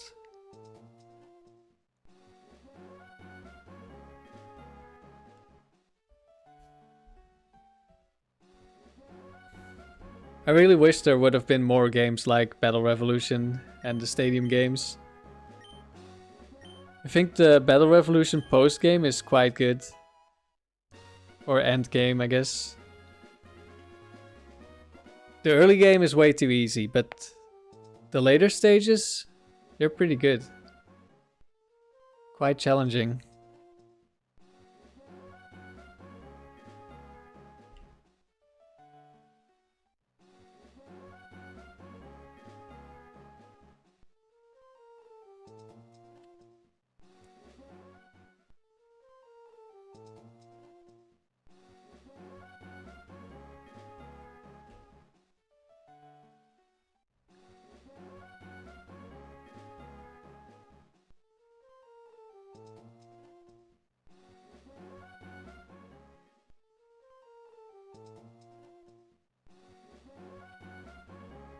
Not a lot of eggs, but we have one, and if it's male, then it's the only one we need.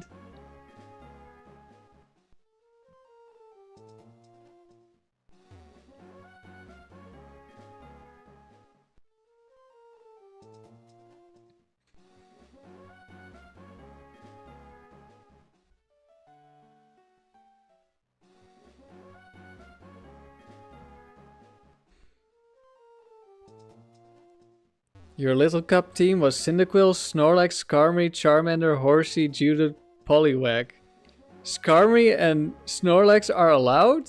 That's kind of crazy, not gonna lie. Those two are insanely powerful.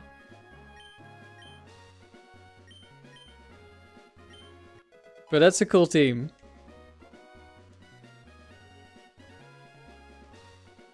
You'd probably also have something like Scyther. And I guess Sneasel and stuff would also be allowed. If Snorlax is allowed. And Snorlax doesn't have any evolutions and no baby form yet, so... Scyther does have an evolution in Scizor, of course. Sneasel has nothing. Snorlax the little, yeah. Goes onto the field and it's 100 times bigger than the Pokemon next to it. Seems a little bit unfair.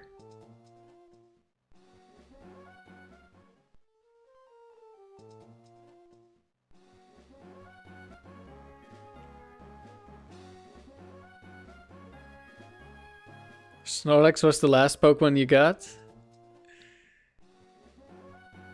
Well, it was probably also the best Pokemon you got.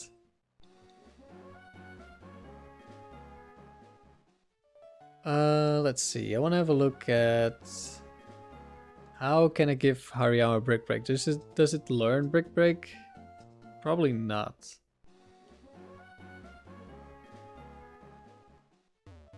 Because in Emerald, I don't think Brick Break is renewable, but maybe it is actually. Is it one of the TMs you get from Trainer Hill? Let me check actually. TM list. TM list.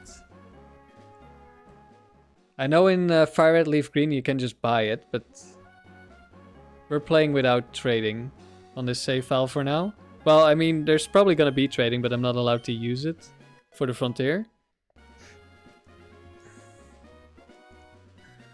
Let's have a look. It is in Trainer Hill, but is it accessible to me? It might be. International versions. Where are the prices? Oh, we can get Brick Break in Emerald. Okay, that's cool.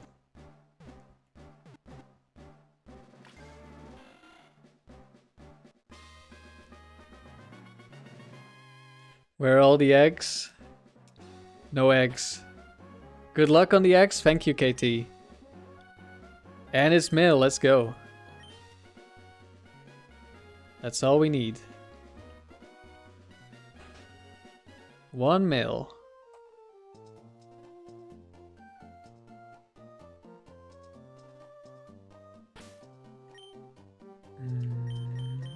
Let's see, do I... Should put these at the top. Right, we need to level this up. Actually, we have enough space. So let's grab these guys.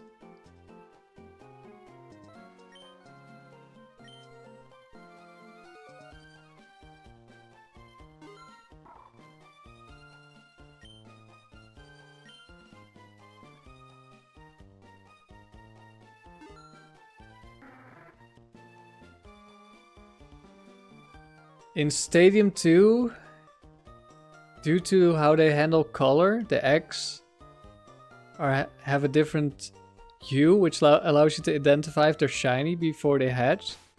That's really cool.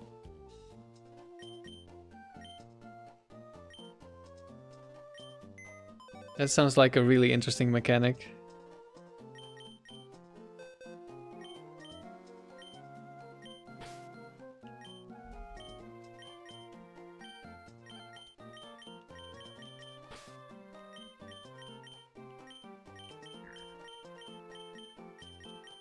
So now it's gonna be important that I don't accidentally cancel the evolution, because Wingull is gonna learn Protect when it evolves.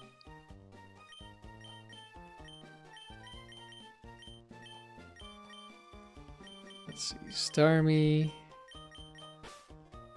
Want you. And we want our pickup squad back.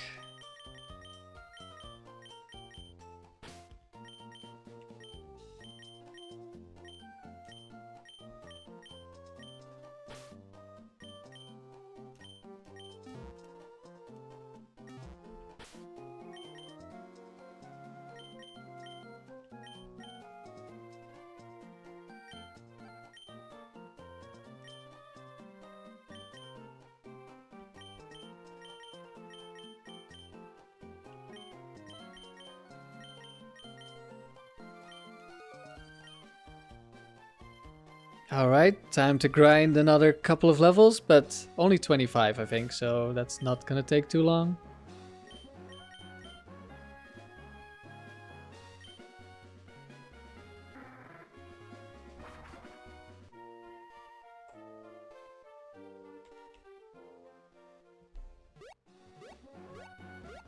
You also saved videos of the eggs, Buzz? That's nice. Do you like... How does it work? Do you just transfer all your eggs to Stadium, or can you get new eggs in Stadium? What's the reasoning behind level 41 for pickup? Highest odds for rare candy? Yeah, that's the reasoning. I want them to be higher, but I don't feel like grinding them right now. So I went to the earliest bracket where rare candy is 10%. 51 would get me like a 1% chance to get rest, so that's probably where I should be putting them at least, but we'll do so later.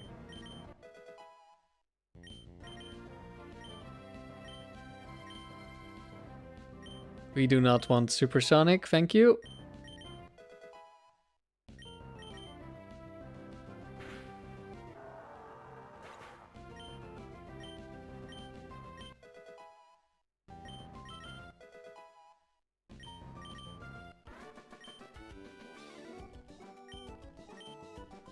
PP up is gonna be at level 81, which that's gonna take so long.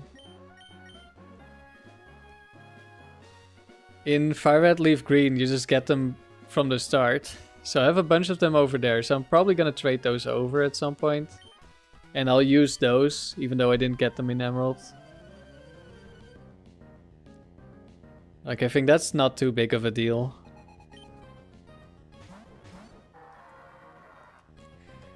Use crystal and gold to get the eggs. Okay, you just save time in hatching them or something.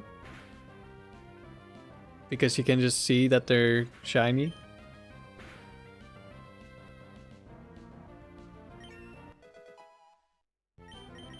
Isn't Gen 2, like, there's a decently high chance of getting shinies from eggs, or is that only the special egg that you get as a gift?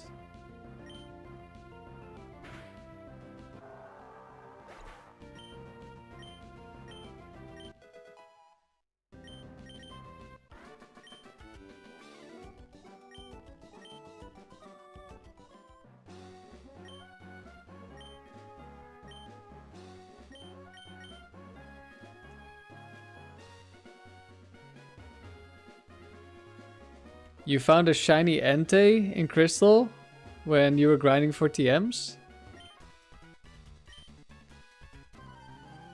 Damn, that's a nice surprise.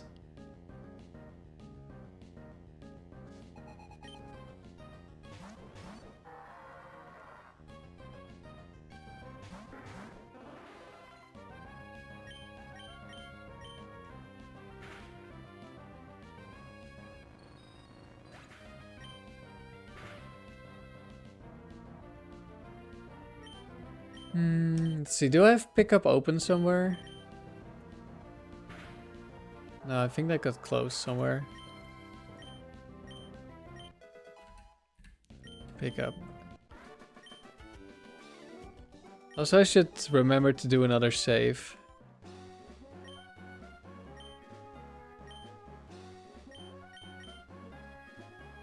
Just in case.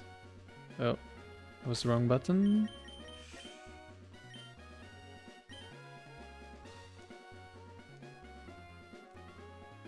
So in Emerald, when you get to level 41, rare candy is just 10%.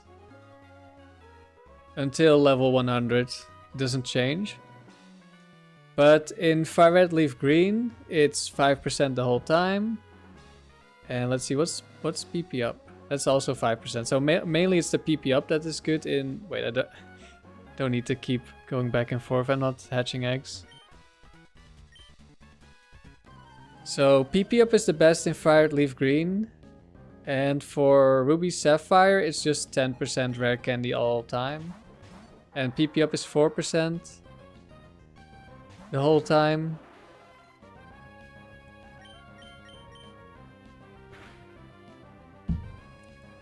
So yeah, Emerald has technically the best table. It's just you need to have specific levels. Also, Nugget is 10% in Ruby Sapphire, so you can get quite a bit of money. But you don't really need money that badly once you hit endgame.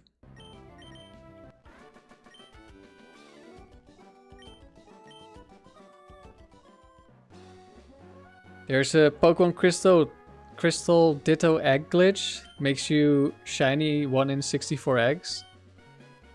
Yeah, that's kind of crazy odds, isn't it? That's the kind of shiny hunt I would be able to do.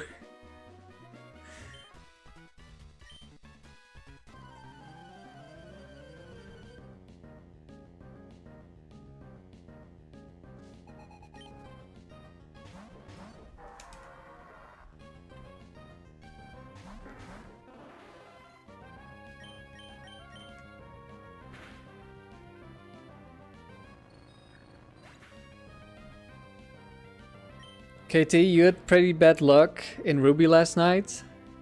Swimming in super potions and revives, but only 2 candies. Which you ended up needing to use.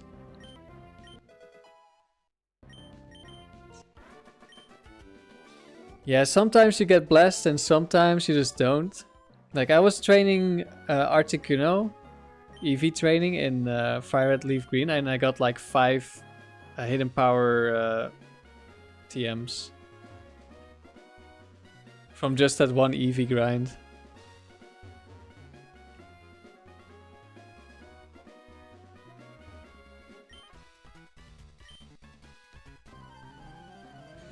The eggs are a long hunt. Are they really that slow?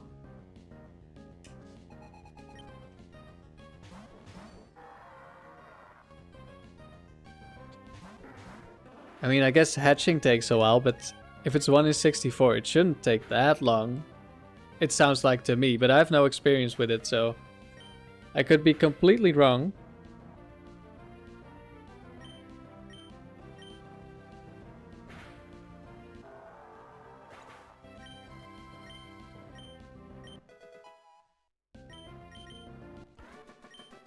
In Crystal, getting an egg is lower than in later games.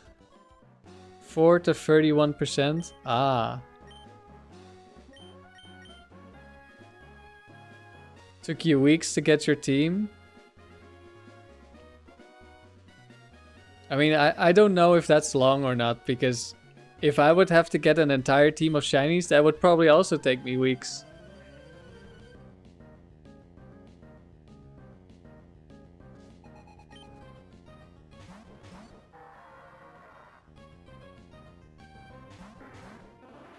LJ, you remember what you were thinking about pickup?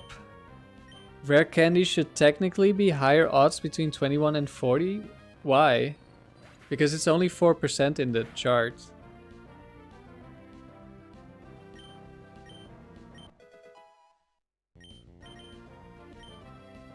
Because it's in the 4% pickup category, but there's only 2 items in the 4% as opposed to 6 in the 10%. Yeah, but I think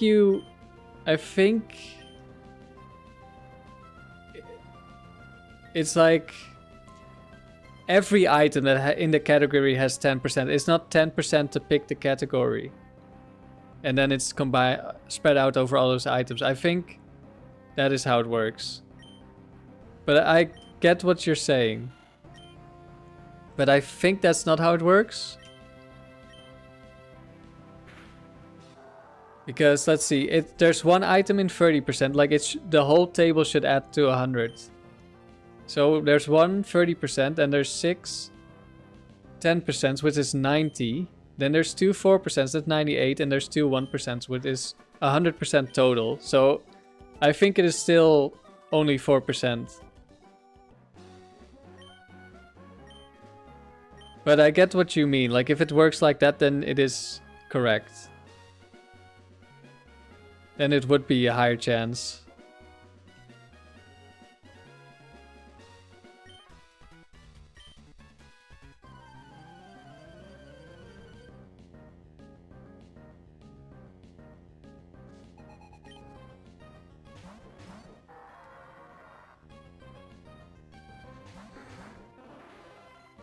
The shininess for the eggs also depends on the egg pools. Some are 1 in 64, but some others are like 150 or something.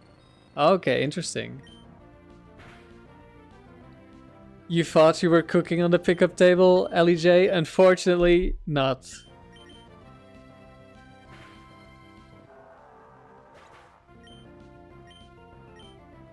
You were big braining it too much.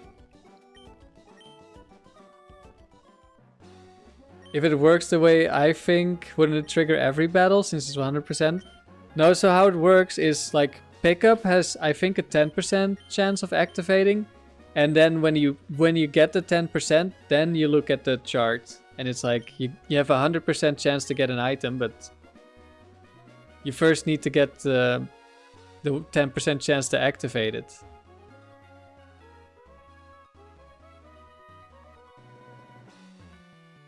The Mantine group is 1 in 100 and 224. You don't know why? Interesting.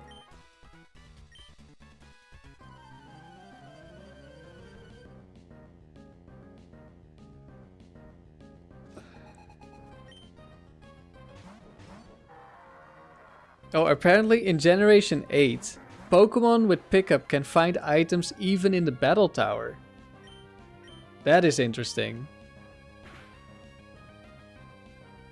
You were thinking too hard? Yeah, you were too big brain for how simple the mechanic is.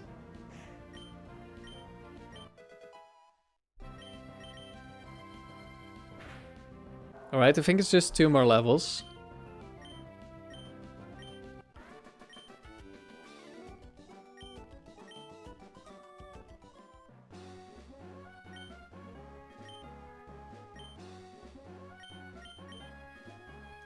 And then, like I said, I don't know if we're gonna need to grab a new Talo somewhere.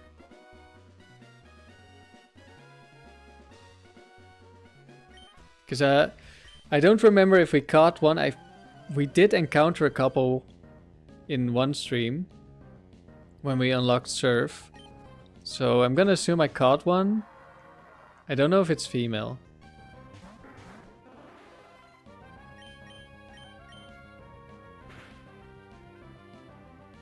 Well, we'll find out soon. Wild swallow hunt? We got like a bunch of swallows in a row that time. I was trying to get Jigglypuff and it just wouldn't show up.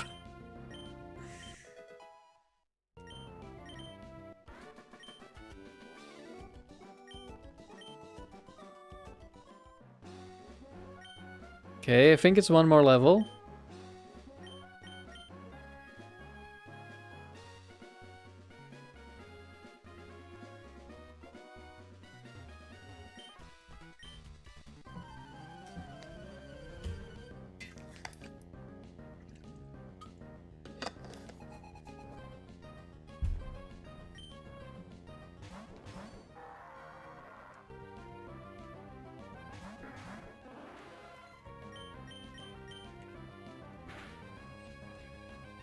Are you fishing up any Poliwags or Poliwhirls today, KT?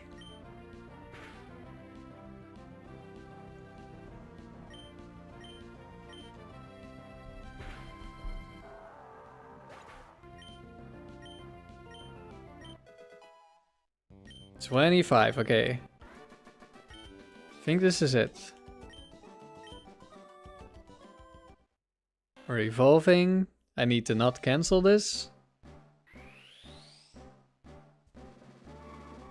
You're about to fish up some? Alright, good luck. I hope one of them shines.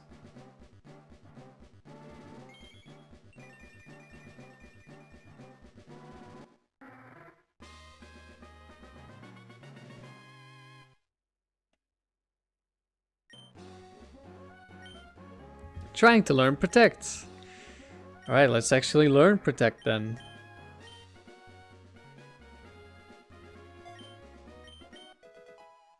And now we can move on to the next egg, assuming we have a Talo.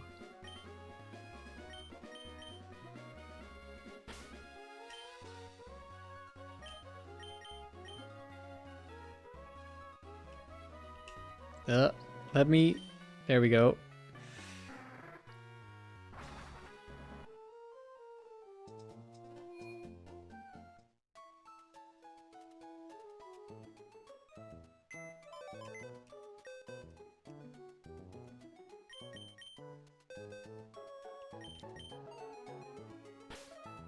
Alright, let's get the Linoon squad out of here.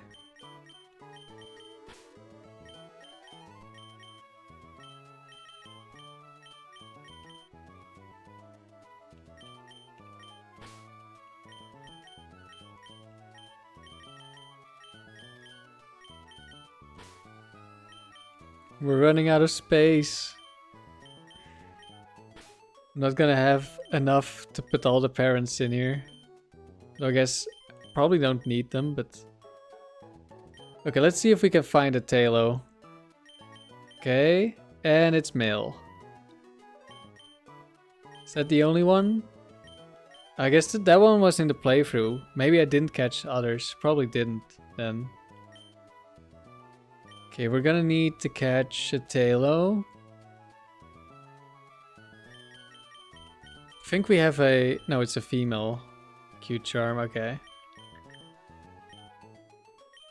I think what we're gonna do...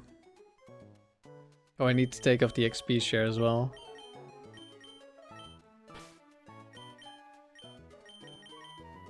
We're gonna go catch one. Because I still want another Jigglypuff that is male. Gemini is a cool Sableye name. Yeah, I liked it. So I'm glad other people also liked it. Because if you have Q-Charm, there's a higher chance of getting a wild Pokemon of the opposite gender. So I want both a female and a male one.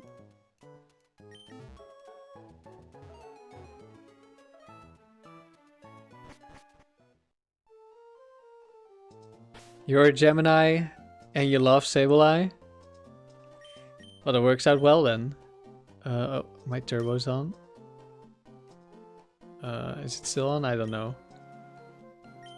You want to eventually try Sableye in the Frontier? I know one thing you can do with a Sableye. You can do doubles. It has Explosion. It has Fake Out and it works well next to Explosion. It doesn't have Explosion. It also gets Helping Hand from, I think, XD. It's not needed, but that would be nice for doubles.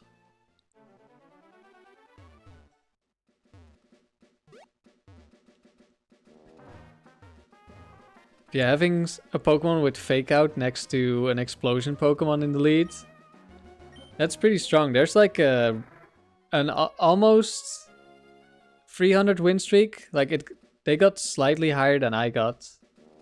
Oh wait, we have to surf to the side, I think. Yeah. Almost 300 win streak with Sableye, Metagross Explosion, and then I think another Explosion Pokemon. Maybe I'm wrong. They got far. Oh, no.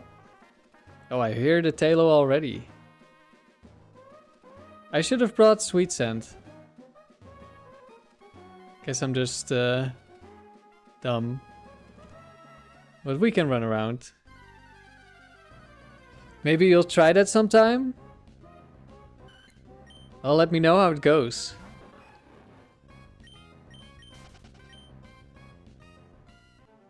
Let me see if I can find it. I have it open somewhere, I think.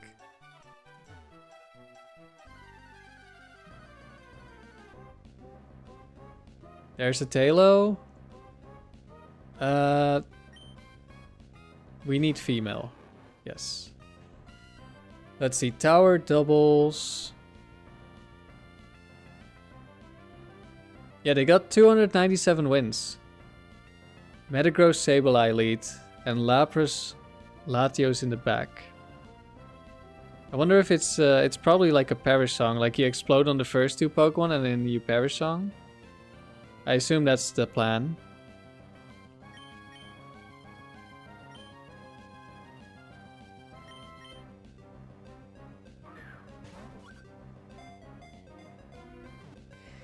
You've done some IRL doubles with a friend. Might have to rely on him for the explosion Pokemon because you don't have any right now. Have you done like multi-battle or just did you do doubles against each other? Okay, we got the Tailo before we got to see a single Jigglypuff, but that's expected. Jigglypuff is like 10%.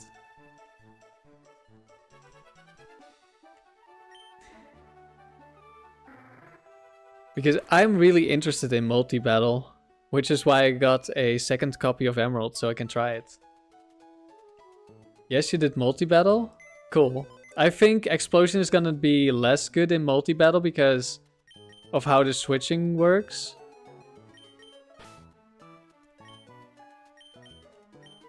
It's really fun. I'm looking forward to trying it. But I think the strategy is gonna be worse in multi-battle because of if you explode, like you only have one Pokemon left on that side. You don't get to pick, like in some situations you might want this Pokemon and others you want the other Pokemon. But you don't have that luxury.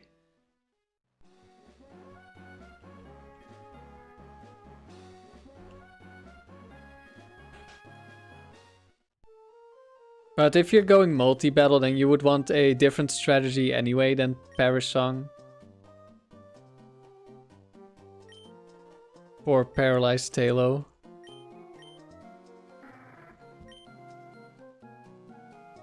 Decepticon, you want to hunt a shiny Oddish in my honor? Well, I feel honored if you would do that. You'll probably make it Blossom. I mean, regardless of who you turn it into, I would think it's cool.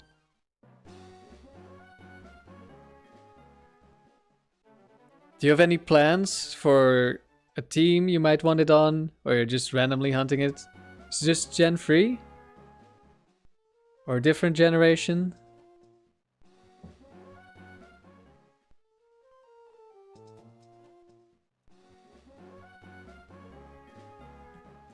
Let's see. It is indeed Perish Song on the Lapras on that team. But it also has Waterfall Ice Beam, so it's not like fully defensive.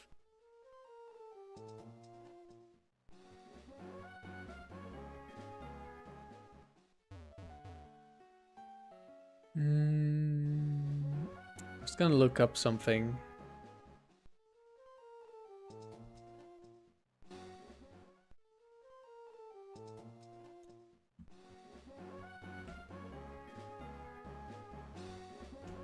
No eggs yet.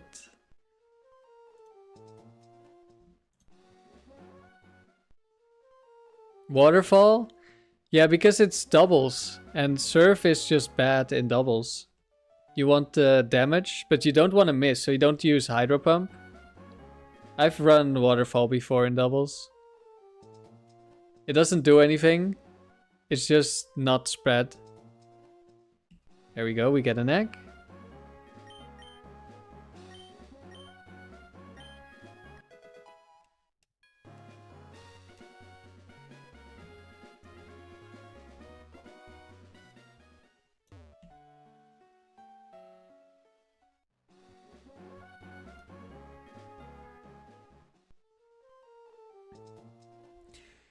Decepticon, you are in Gen 3 now? You took a sabbatical from Gen 4? Alright. Would Helping Hand boost Surf enough to be its normal damage? No, I think it would only be like 75%. Because like it gets halved and then you multiply it by 1.5. So you get to 75%. It's the same with Rain Boost.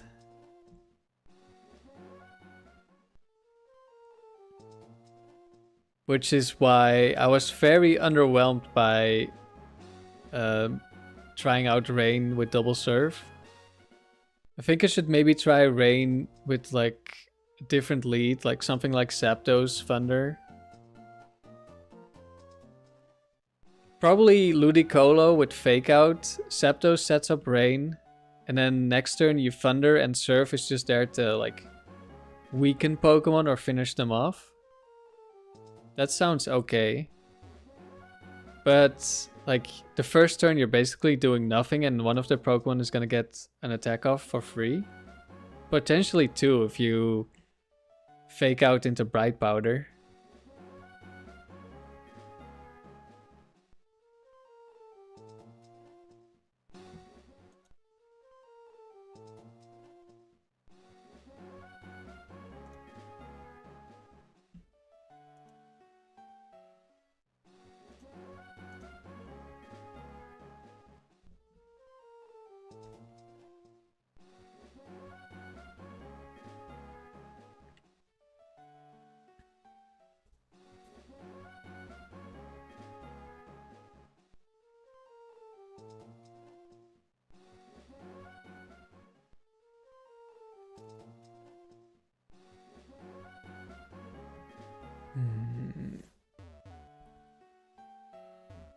Okay, I want to look at Hariyama's Learn set.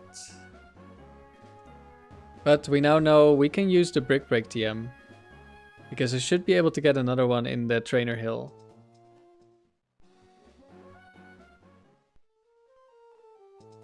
So Brick Break is an option, although we were also talking about Vital Throw because it doesn't miss. It doesn't miss, and Revenge because it's double damage and you're pretty slow anyway. Okay, we need a male Talo here.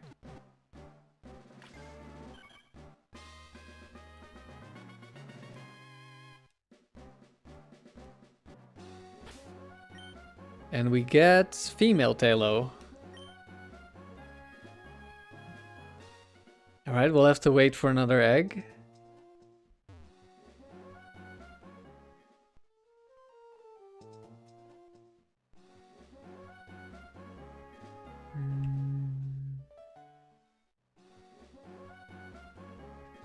But which other move would we want on Hariyama?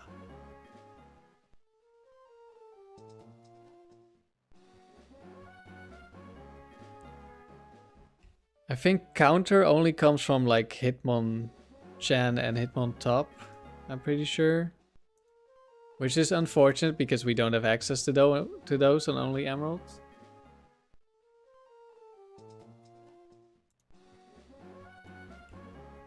Do you have an egg yet? No.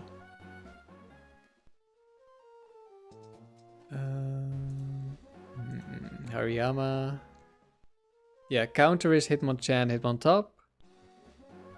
Cross chop from the Machop line, but we don't want the lowered accuracy. Detect, we don't care. But we could get that from Sableye. Dynamic Punch, no thank you. Feint Attack, no thank you. Foresight. No, I don't think we're gonna run Foresight. Helping Hand, that's not gonna help me in singles. And Revenge. Wait. Cacturn? Does Cacturn learn Revenge, or is it just I can chain breed it? Because that's a strange move.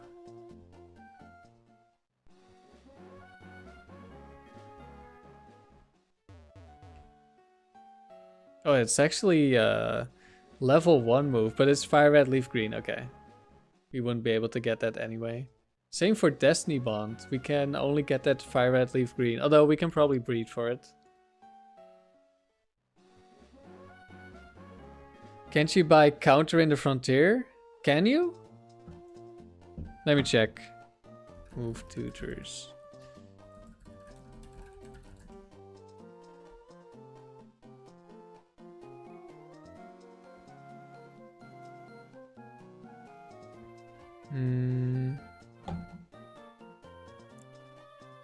Do you have the ones in the Frontier here? Let's see. Wait, we can get Seismic Toss? Oh, we can. I thought that was only a one-time from Fire Red, Leaf Green. So I guess I can run Dust Clubs with Seismic Toss in the tower. Yesterday I was saying I couldn't. I'm not sure if I will though. But it's good to know it's an option. But then we don't hit Gengar. But with Nightshade Toxic we might not hit Snorlax, so we'll have to figure that one out. Oh yeah, we can get counter. Interesting.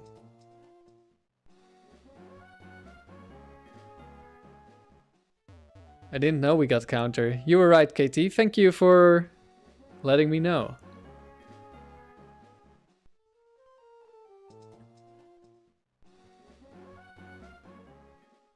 So potentially counter.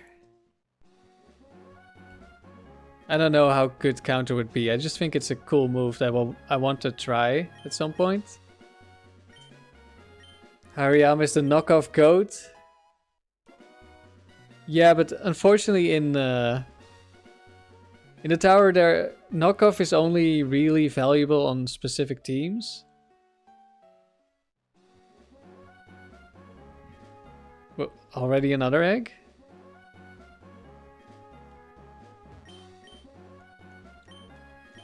Like, it's really good to get rid of things like Bright Powder, Quick Claw, Focus Band. But on most teams, you're probably gonna want a different move.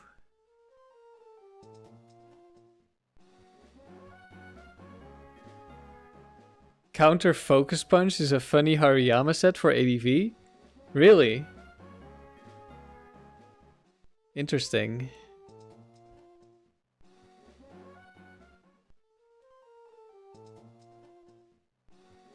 Oh. Do we have a full party? No. Space for one more.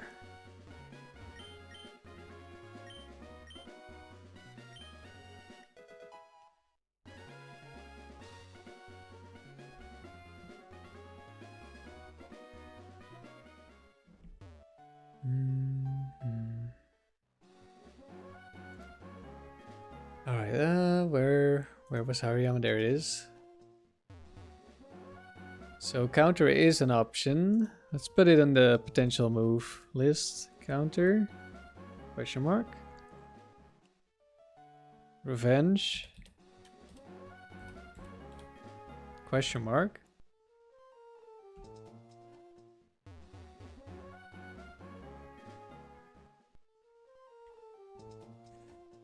There are a bunch of Pokemon that we do outspeed. Like, say, Snorlax, Steelix, Rhydon. I think we might not want to go with Revenge. Also, Vital Throw. Should put on the list.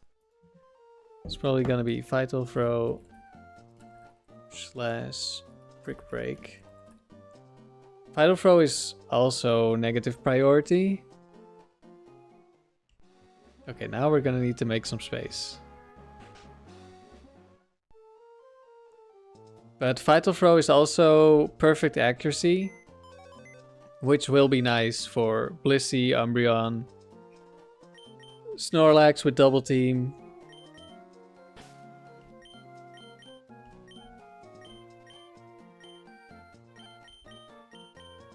And the rest of the team does not deal that well.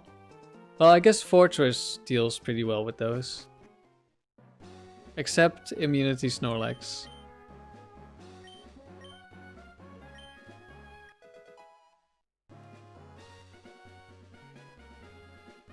But I could potentially see myself running both, like Brick Break and Vital Throw or something.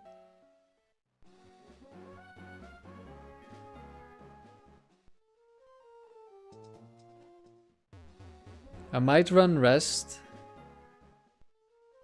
Whirlwind is an interesting option in case they want to set up.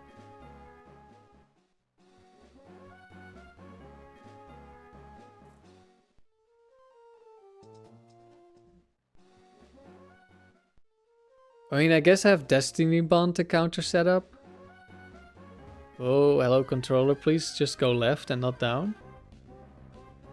Oddish! Imagine it was a shiny. Oh no! We can't run from this.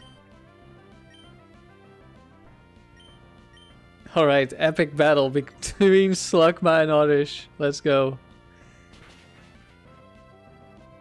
Oh, Slugma's winning. Big absorb damage.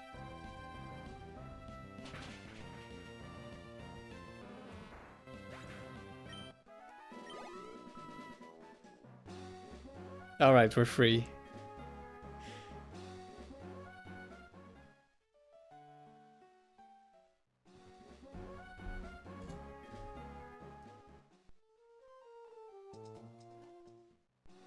Poor Oddish, yeah, poor Oddish. Huh? Male Talo?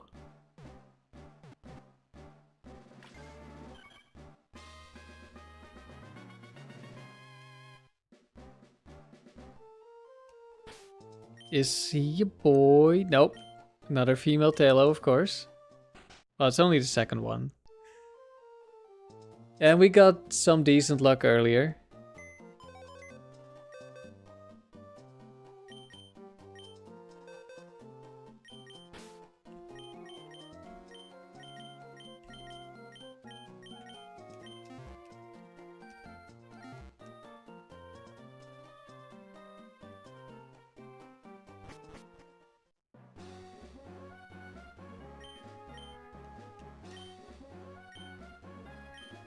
What about Surf Hariyama?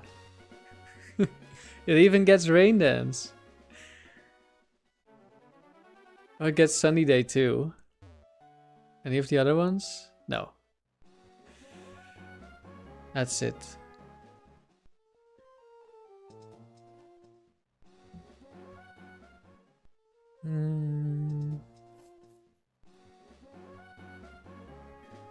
Belly drum. We're definitely not gonna try belly drum. Seismic toss from level up. Also from tutor. Don't think we're going for that. Yeah, I think we're lacking a bit of coverage. Oh.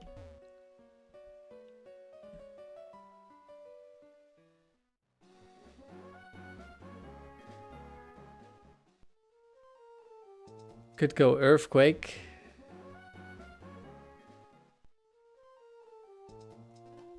Kind of overlapping coverage with brick break.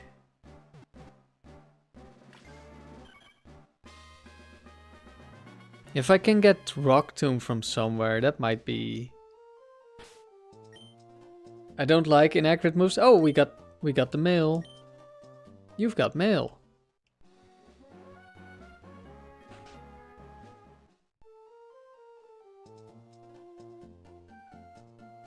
So now we need to level up the Talo to learn air relays. And I think that is in the 30 somewhere.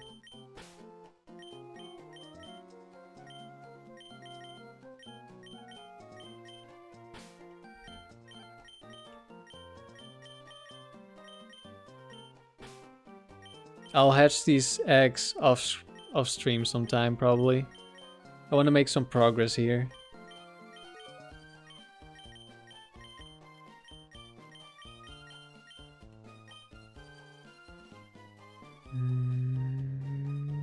Oh, they're in the corners. Want you. You.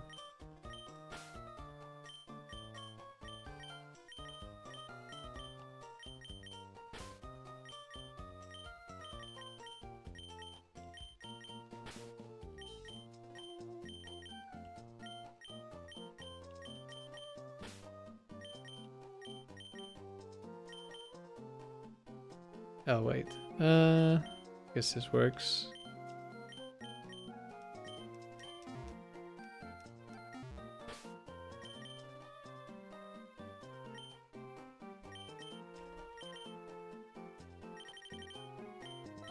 Get the XP share.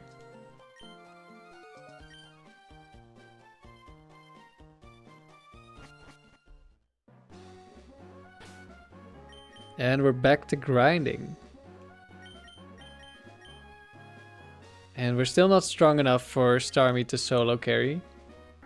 Although, I guess we do have Protect on the Talo. But it's easier to just spam surf.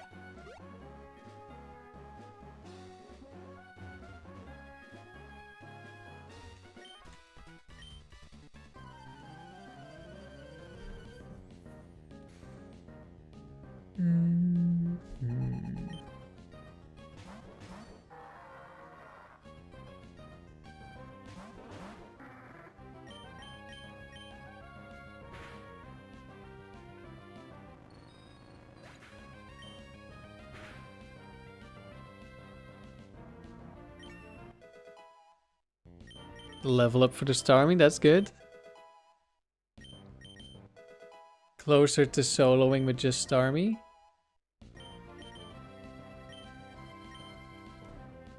Quick attack. Sure. Maybe somebody wants to learn quick attack? No, we don't have space. We're gonna have a full moveset, so it doesn't matter. We just need that air relays.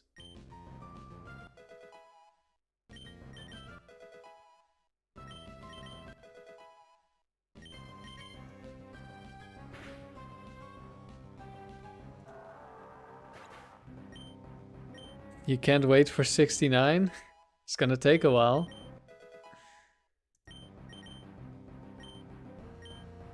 Air Lace is level 34. No, we don't need wing attack.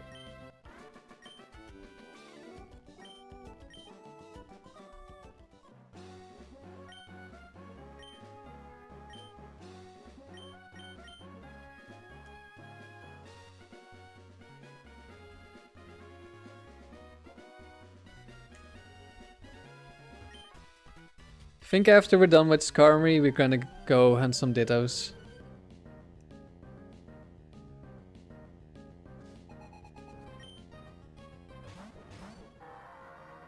Because we're already... Like, we're gonna be close to 3 hours when we finish.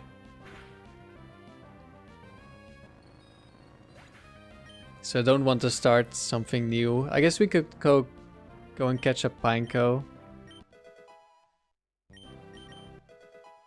But I think we'll just go dittos.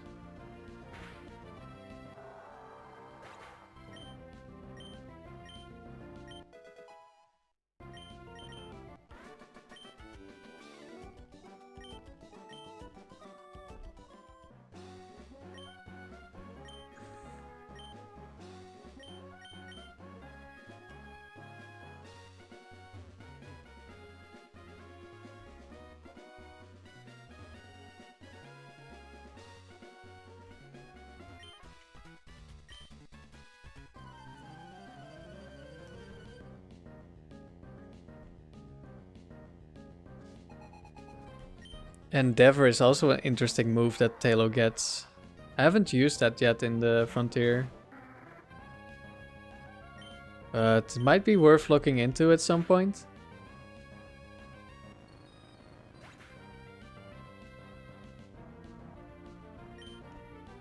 But there's a lot of things that I still want to look into, so who knows?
I guess bug types are kind of annoying for this dome team.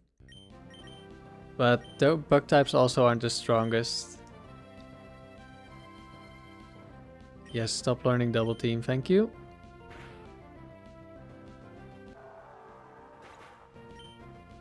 And I guess I can poison them, except for Scizor, who doesn't resist fighting anyway. Or Earthquake. Guess it's not too bad.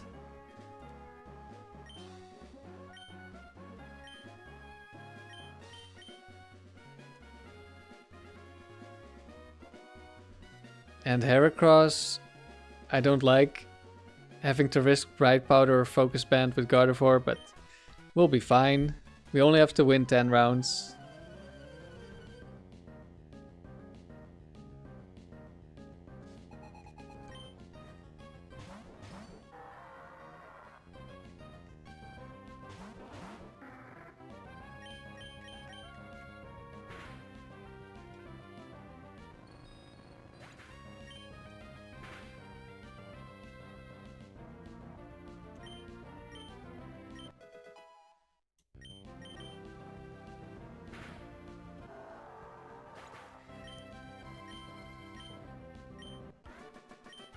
I guess the only way we're really gonna find out if this team is gonna work is if we just try it. It's definitely not the best team ever, but if we only have to win 10 rounds, might be good enough. Though I do have to think a bit more about Tucker. Gold Tucker specifically. Because I think the silver one, we are winning that as long as we don't get crit on Gardevoir as we switch into Gardevoir.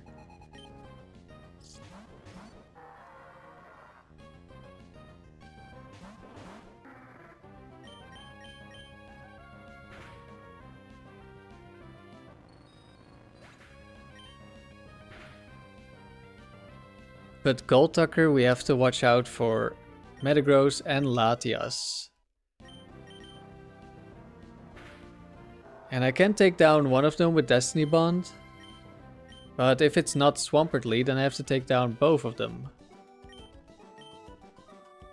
And well, Hariyama wouldn't be very good into Latias, so we're probably not bringing Hariyama. Also, the Metagross has Psychic as well. So we're probably bringing Fortress.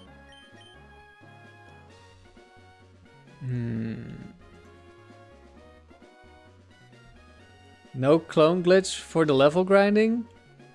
No, I don't know how... Oh, you mean rare candies? I was like, how do you clone a Pokemon and then level it up? But I guess it's you're cloning the rare candies. No, we're doing it the old-fashioned way.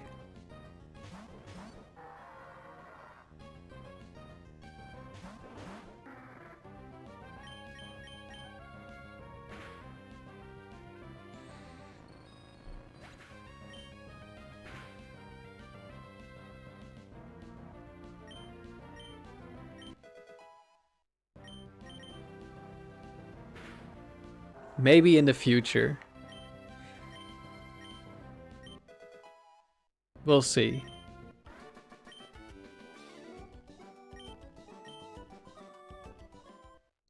Yeah, cloning the items is what you meant, Suguri?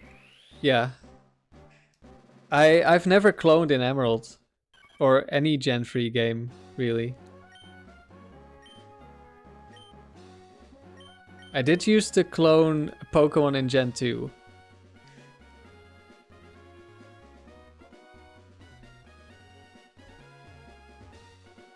Good luck. Thank you, Sugary. You've been training for the Frontier the past week as well? What's the team you're training for? And which facility?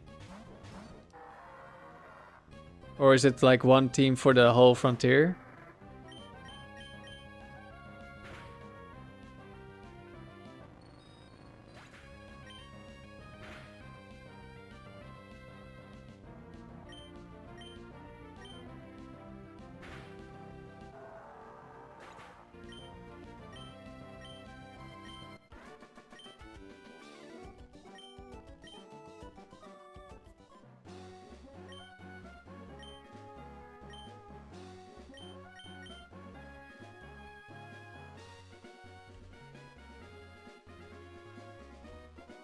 I'm also thinking I might do the Skarmory Lantern version for the Dome team as a second team. Maybe not with Gardevoir, maybe I'll pick a different Pokemon to also be on the team. I'm not sure yet, but I think it might be cool to just show off multiple teams. You've been grinding up a bunch of Pokemon in general for all the different facilities. You finished training a Metagross and a Salamence yesterday. Well, those are some strong Pokemon. So that sounds good. Right, level 25, 9 more levels to go.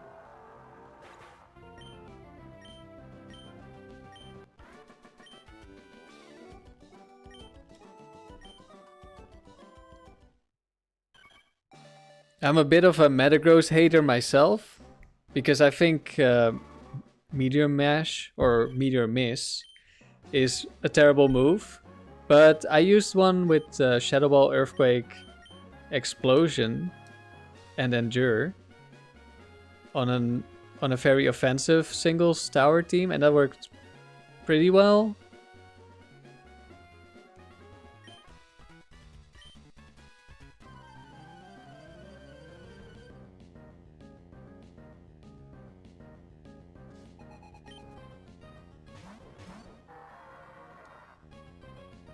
And Metagross is still a very strong Pokemon. I just don't like moves that miss.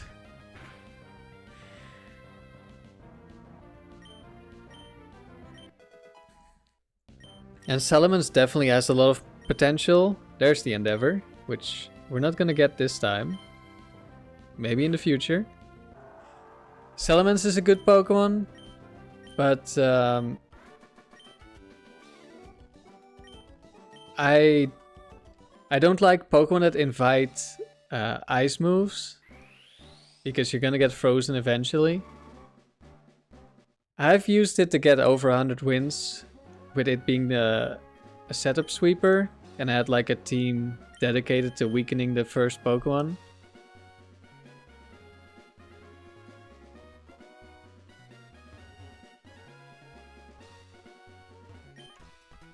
So it's definitely good, but on like a normal team, I don't like having Pokemon randomly using ice moves on me. Even if I have a resist, if it's not an ice type, then I can get frozen. Plus you run a mixed Metagross. Yeah, you do have some options, but you're not very strong, especially. Moki, you lost your multi-tower run because of a muddy water accuracy drop miss. Yeah, I was half watching your stream when it happened.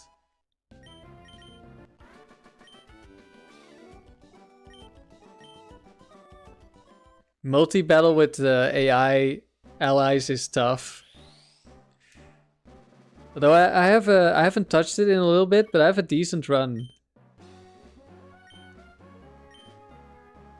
I don't know how high actually. Probably not up to 100 yet, but pretty close. Sugary, you hated Metagross in Gen 4 Frontier, but you figured it'd be a bit stronger in Gen 3? I don't have enough experience with both Gen 4 and Metagross to tell you if that's true or not.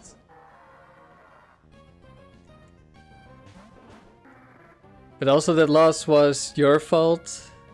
It wasn't all because of RNG.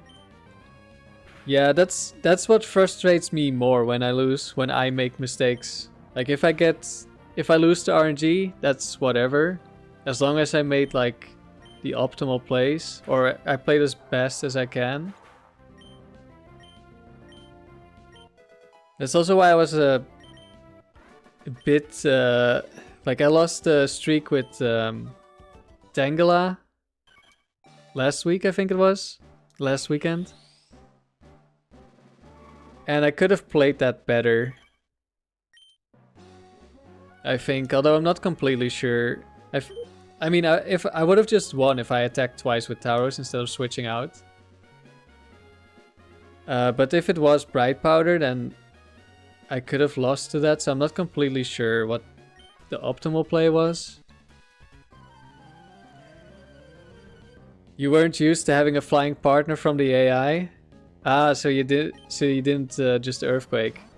Yeah, for my multi-battle run in the tower, I specifically reset for trainers to have a flying type. At least a lot of the time. Just so I can spam Earthquake if I want to.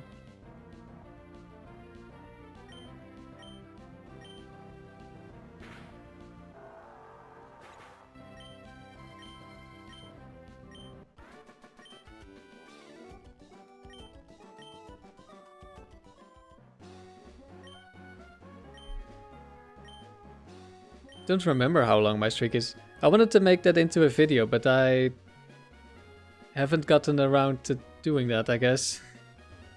I should have some recording somewhere. I have a bunch of things that I've recorded and haven't done anything with yet. But it's gonna need some editing and voiceover, so it will take some work.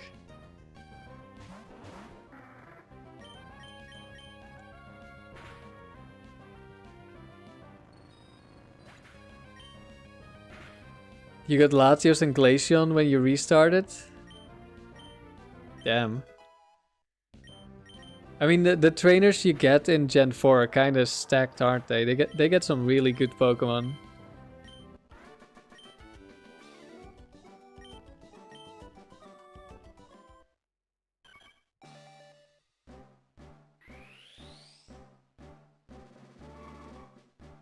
Sugary, you got all the golds in Gen 4, but you've barely touched Gen 3 Frontier. I've gotten some in both. Well, I only got gold in the tower of Gen 4. Rare candy, very nice. And a repel.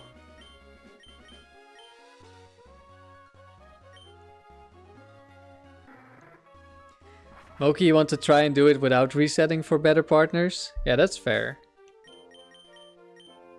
Let's save again. In case the game freezes again.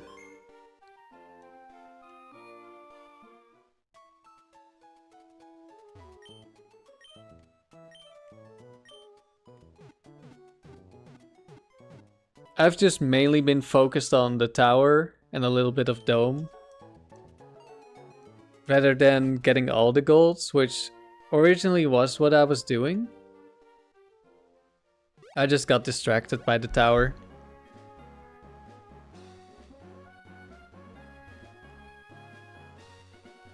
But I think the dome is probably my favorite. Even though I've not played it that much. It's just really fast and it's fun. And you can use a lot of Pokemon that otherwise wouldn't be nearly as good. Because of... I don't know if you notice, but there's a bug. Actually, there are a couple of bugs in the Frontier. But for the Dome, there's a bug where all the random trainers, no matter which round you are in, they have an IV of free in every stat. Except for Tucker, who is the boss. He has his normal IVs. So that makes the Pokemon a lot weaker. Which is why I'm bringing Gardevoir, not because they're weaker, but because they are slower. And that allows us to outspeed base 100s. Which is pretty big.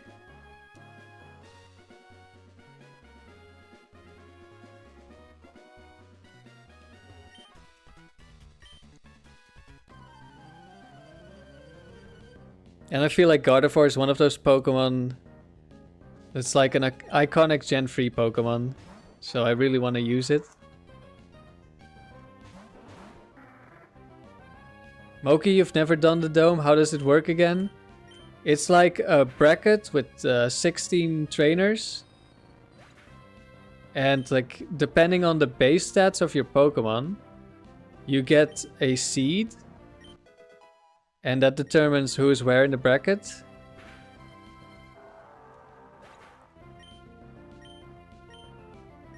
And yeah, you basically just fight until you get to the final.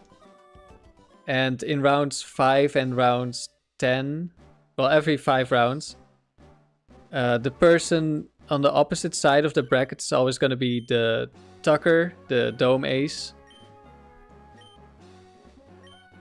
And one interesting mechanic for the Dome, oh, there's multiple actually. You bring 3 Pokemon, but you get to see your opponent's team before the battle.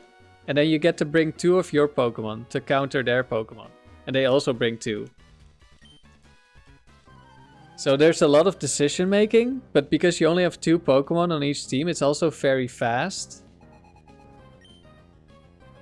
And it's the only facility where if you tie, you can still win. Because if you are the higher seed, and it's not against Tucker, then you win. Even if all the Pokemons on both sides are dead. And everywhere else, that's just an instant loss. So that's a nice mechanic. That's also why we have Gardevoir, because we have Destiny Bond.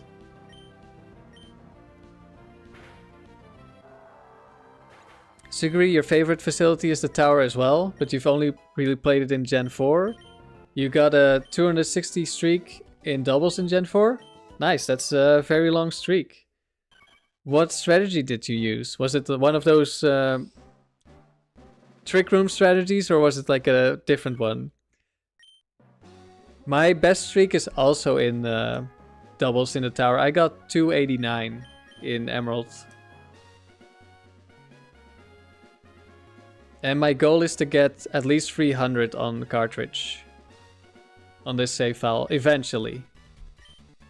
But I still need to breed 2 Pokemon. Sounds fun, Moki. Explosion is OP then? Yeah, basically the same thing as Destiny Bond. Explosion is extra good there. Jacob, you tried out factory doubles and it seemed super fun in Platinum. Well, if you think it's fun in the factory, it's more fun when you actually build a team that has good synergy. At least that's my opinion.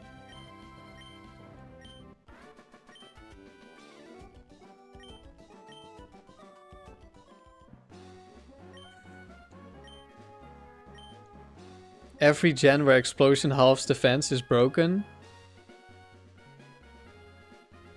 Yes, but in singles it's not that great because you're trading 1 for 1. I mean, I say that as I just, like, a little bit earlier said I used Metagross with explosion and it was quite good.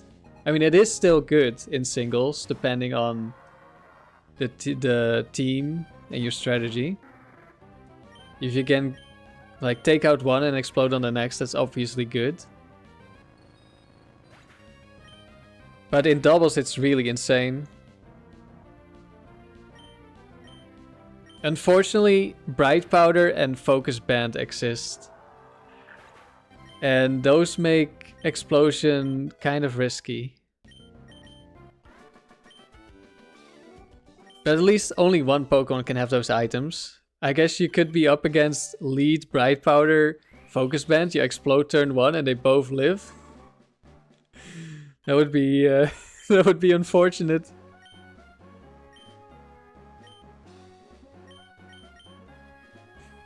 You're gonna go acquire 4 more Arceuses? You have a third one, but it's on Melon? Is that an emulator or something?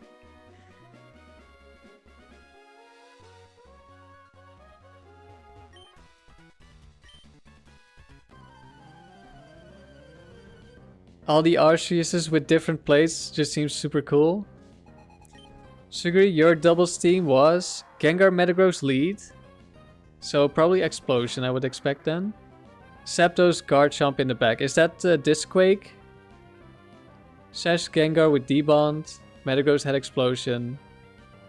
They pair really well with each other. Yeah, that sounds really good.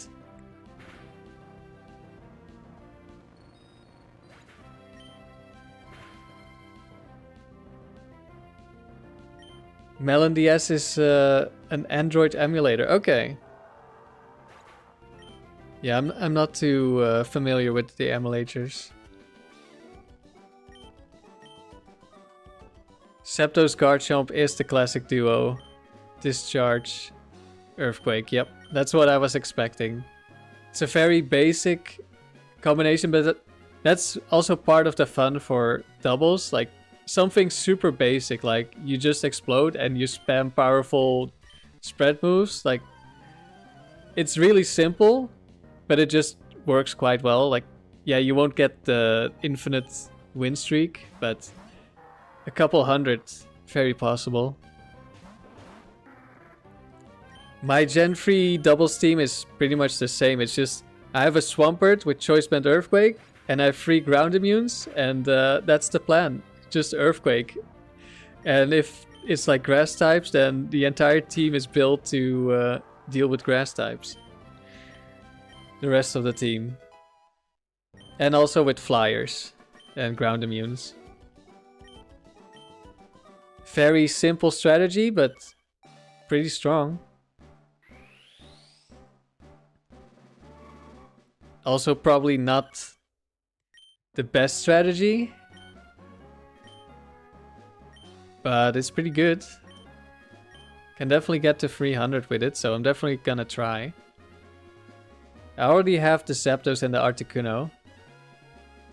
I guess I didn't say the whole team, only Swampert. So my team is Zapdos Lead with Swampert. And then I have Articuno and Gengar in the back. Zapdos is Thunderbolt, Hidden Power Ice, Light Screen, Protect. And Light Screen helps Swampert survive some grass moves. Swampert is Earthquake, which is the only move I really want to click. But I also have Ice Beam, it's Hasty Nature. So even though we're Choice Band, we have Ice Beam. Helps with some matchups. Like trainers that have all ground immunes and they have like dragon types.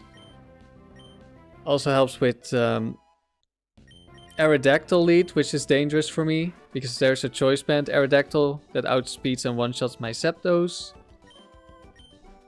We also have Protect on our Choice Band Pokemon. Because we have Parasong on the Gengar. And it's just Thunderbolt, Ice Punch. on Gengar with Protect, and Articuno is Hidden Power Grass, Ice Beam, Protect, Haze. So you agree doubles tower is so much more fun than singles in your opinion? I can completely understand because it's so fast paced, you do so many battles. And you can just attack and you don't have to think too hard or play too slow. You just be aggressive and you win. Or at least you hope you win. It's a lot of fun. I enjoy in singles I play a lot of super stall teams. And I enjoy that they're so good. But it's mentally draining and slow. So having my doubles team as a change of pace is so nice.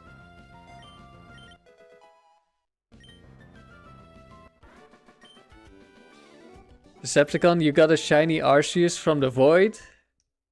It's illegal and you named it Atheist.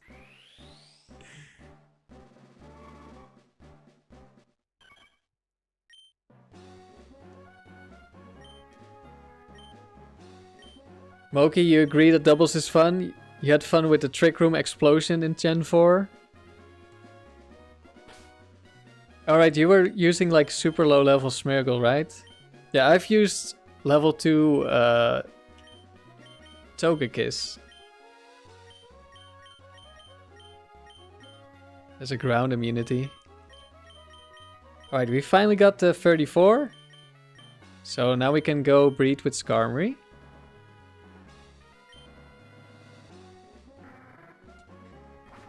Jacob, you're gonna eventually hunt for Arceus because you have the flute? You want every legendary to be shiny at some point. Good luck with the hunt. So far you have Rotom and Giratina. Still quite a few left.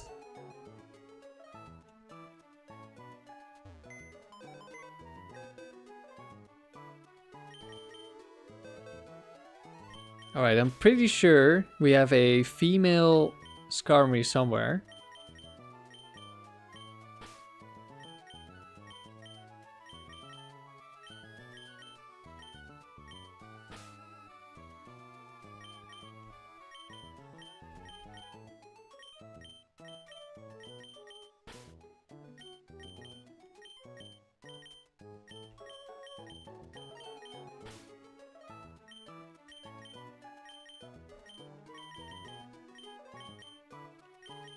Alright, let's go find Skarmory. Okay, there's 2 here. It's gonna be 1 male, 1 female. Right, the other one's gonna be male, I think. Yep.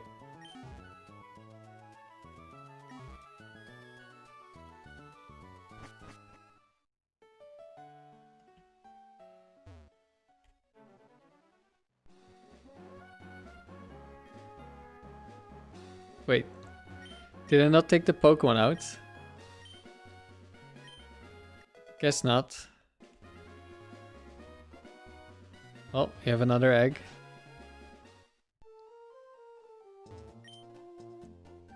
Smeargle is now in your top 3 favorite Pokemon in part because of that tower run. That's really cool. It's nice when a Pokemon like that you didn't like as much,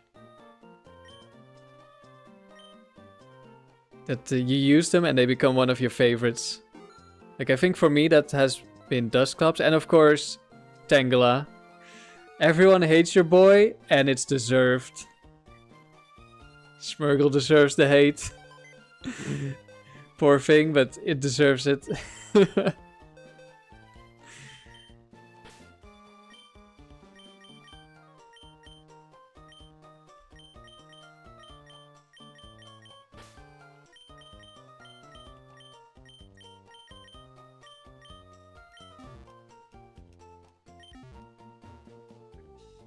Jacob, you just realized you didn't grab the Eevee yet, so you can hunt for that as well.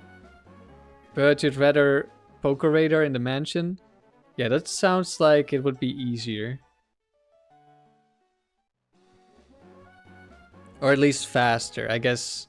Wait, did I actually put them in? No, I I put the other Pokemon in the box and ran away. Huh, why am I not getting any eggs?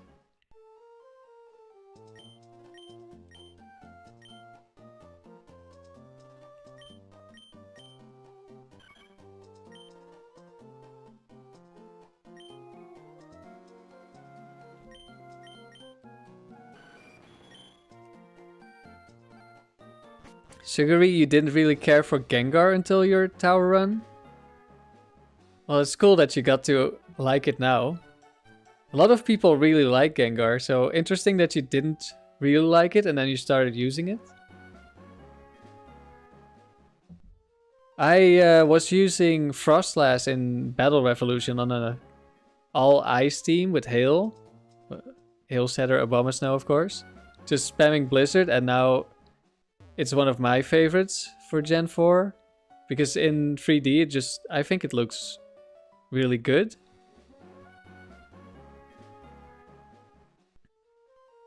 And of course, it performed well in battle as well. Also important. But I just think it looks really good in Battle Revolution. Oh, we got our Skarmory egg.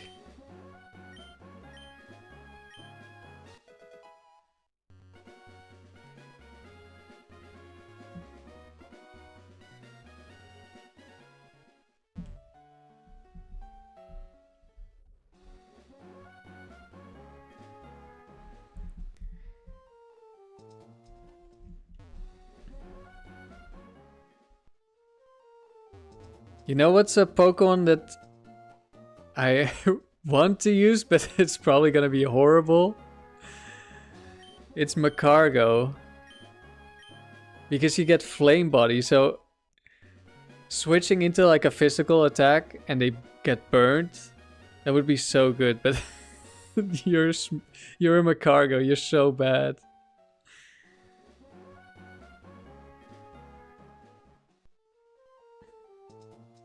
Sugary, you still need to get a copy of Battle Revolution? You think it would be cool to play with all your Frontier trained Pokemon on the big screen? It would be. I think Battle Revolution is a lot of fun. Like the early game, it's too easy, it's not that interesting. But once you get to the end game, it's really cool. Like random trainers just have like Groudon and Pokemon like that. There's some really interesting battles.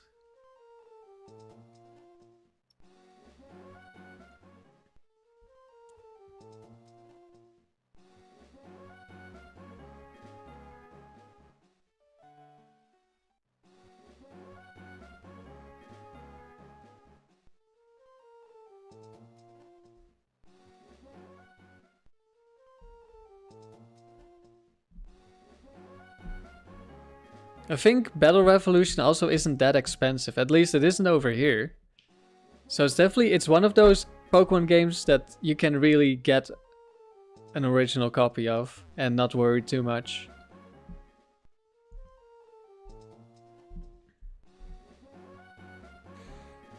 Moki, you don't usually run Trick Room teams, but this was a nice change of pace. Yeah, I really wish Trick Room was in Gen 3 because I want to use Clamperl. I've said it before. I have a Clamperl Trick Room team in Gen 4, and it's really fun.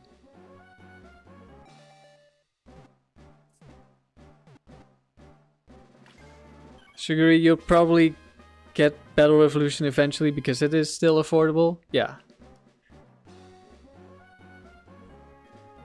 But don't wait too long or that might change as well. Oh, you're probably fine for a while.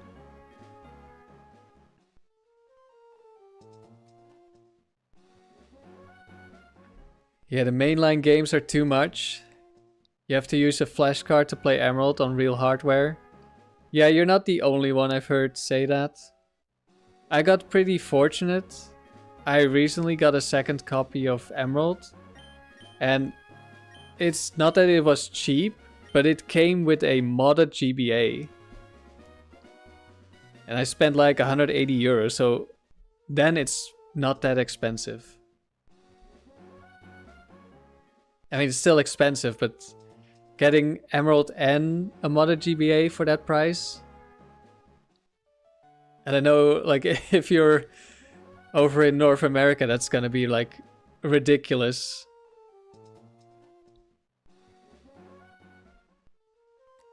Level 1 Swine Up with Endeavor is really good in Trick Room.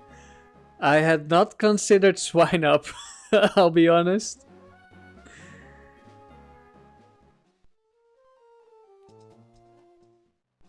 Arguably better than Smeargle? How is Swine Up better than Smeargle? I'm very curious about that. What does it do? It has Ice Shard, I assume? So you got a priority move. You're in North America and it would be like $300. Sugary? Yeah. I see some people crying about it in Riley's Discord from time to time. When they're looking at prices, and yeah, that's horrible.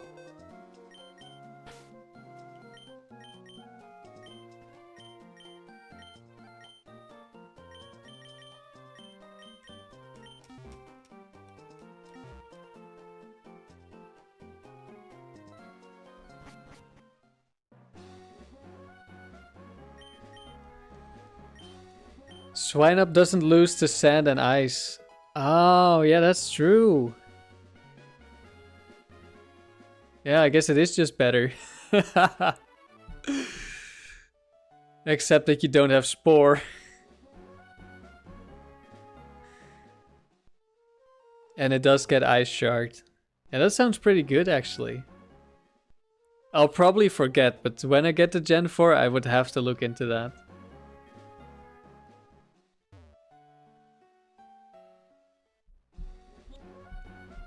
Alright, Skarmory, you can go and hatch. Kinda want a female and a male. No, actually I already have a female. I don't care about the moves on the female, so I only need a male.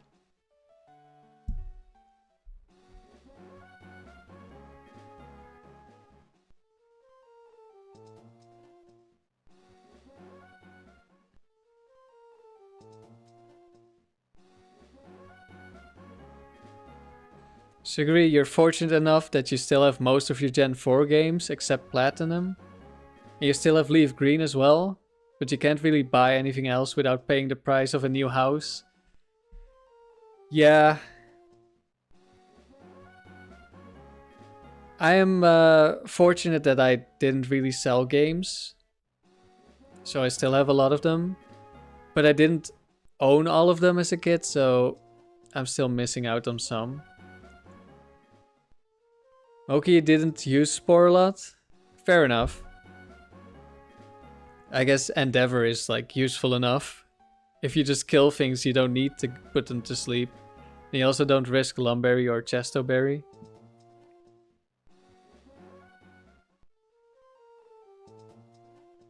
Oh, there's our first Skarmory.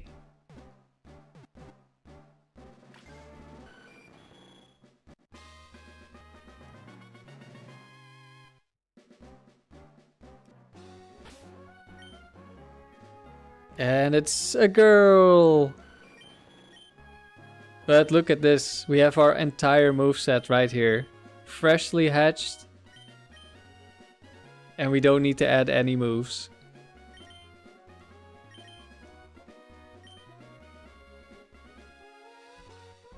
Also because the AI just auto-targets the level 1 Pokemon, it's just like a pseudo follow me user. Yeah, that's very true. They usually won't see the kill on your Trick Room setter, but there are situations where they do. So that's probably where you lose with Swine Up. Honestly, if you have Emerald, Platinum, or Heart Gold, Soul Silver, and Black and White 2, you're golden. I do have all of those. Well, yeah, I guess I do have all of those, actually.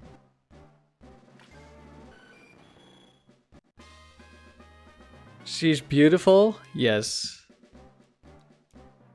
I'm gonna make a video about this breeding. Because I want people to be aware that this is an option.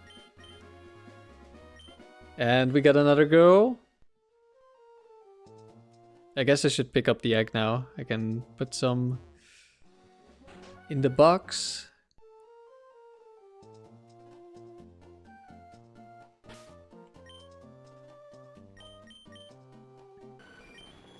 Hasty nature, lax nature. So like I said, I don't know which stats I'm gonna be hunting for the Skarmy, so I just want a male. And then we're fine for now. We'll hunt for a good one with the good nature later. I mean, I just have ditto to get the nature. So that wouldn't take too long. But I think I want to go for the nature and the stats in one go.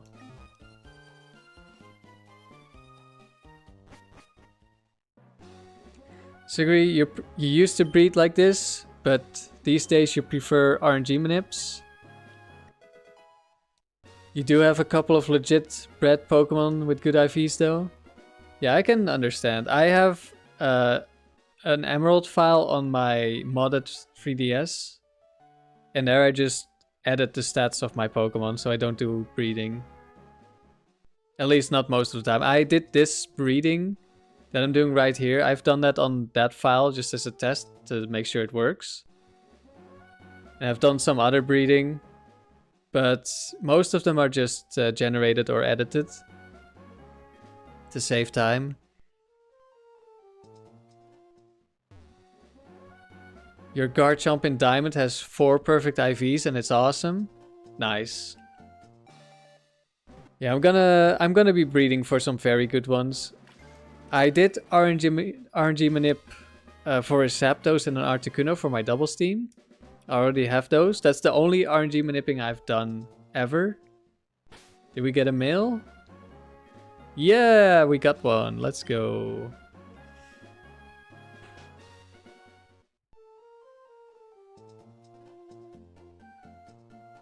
So now we're gonna move on to a little bit of ditto hunting.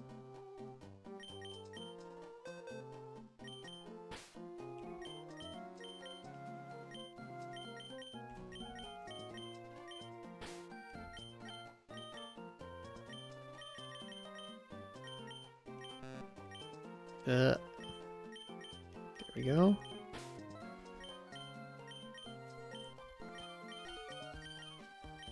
But I'm not good at RNG manipping is what I discovered on my first RNG manips. Although,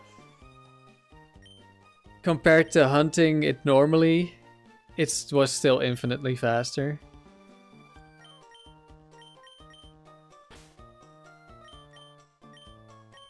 You still haven't captured the Zapdos in your leaf green copy. You may have to manipulate later since I recommended it.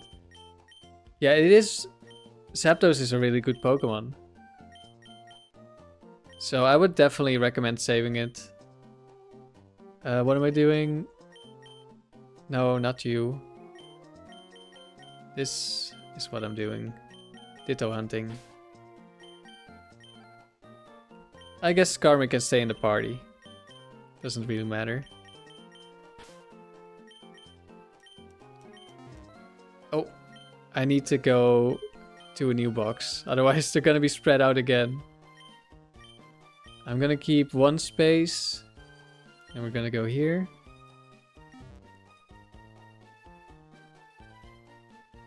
Moki, the only RNG manip you've done is for your Latias and it has paid off.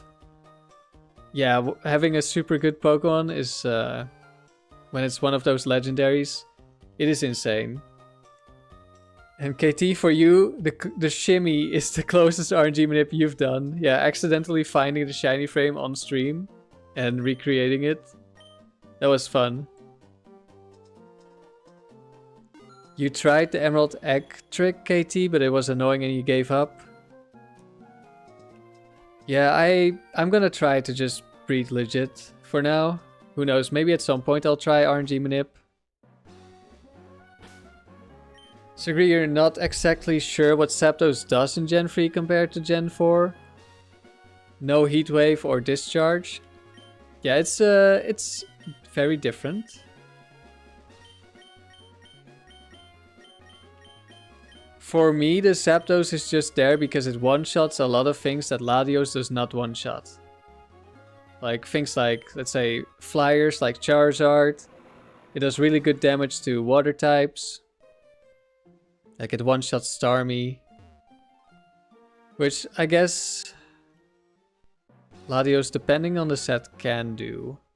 At least the non-bulky ones. For me, it's just Zapdos is really good on my doubles team. I started off with the Latios. And I did miss a lot of damage ranges on annoying Pokemon. Oh, I didn't change my bike. We have to go back. I need the Acro bike. But the reason I changed is because Levitate. Latios has Levitate, and there's Trace Gardevoir, Trace Porygon, and I lost my streak to Elite Trace Levitate. And I didn't want to deal with that, so I changed to Zapdos in my lead, and I've really liked it so far. And getting all the one-shots with Thunderbolt that I was missing before, that's just a nice bonus. Oh, I could have just gone straight to Marvel. Forgot I'm not going to the daycare.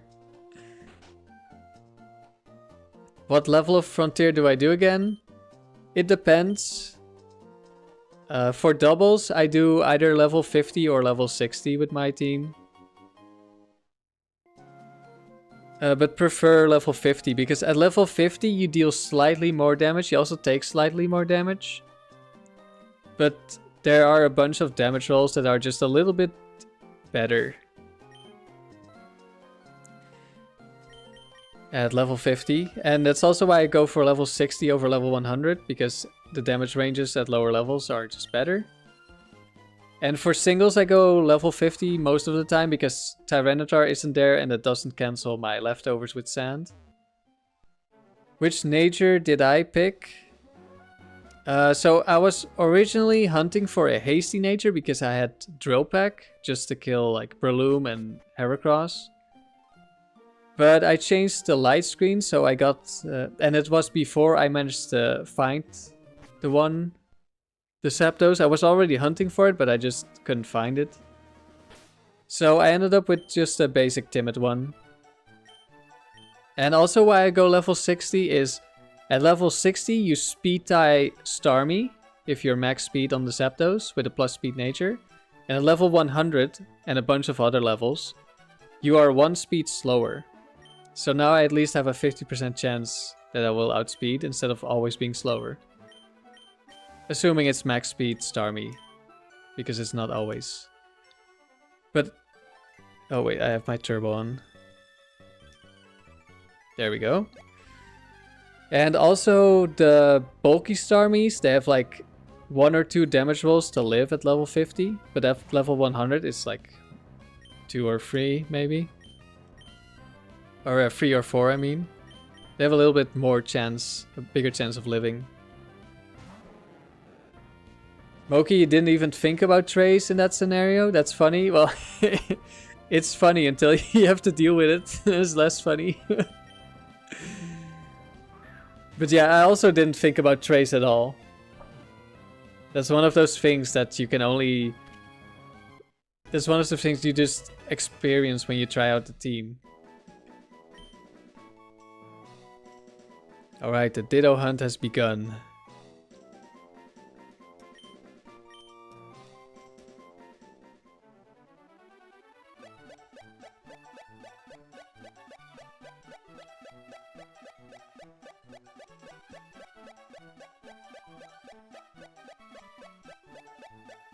So I think I want to try out Zapdos with Tauros at some point.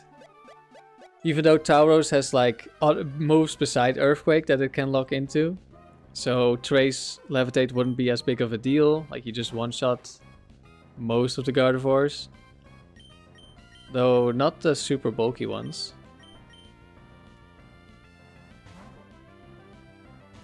Porygon 2 abuses Trace in ADV, switching in on Claydol or Flygon, and counter-trapping Dugtrio.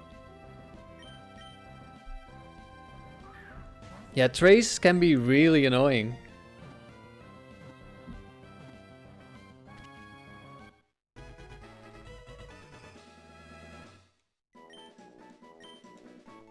But it was also cool because then I had Zapdos and Articuno on my doubles team. And at the same time I had a streak in singles going towards 200 and that one had Moltres. So I had all the legendary birds in the tower. Just not on the same team.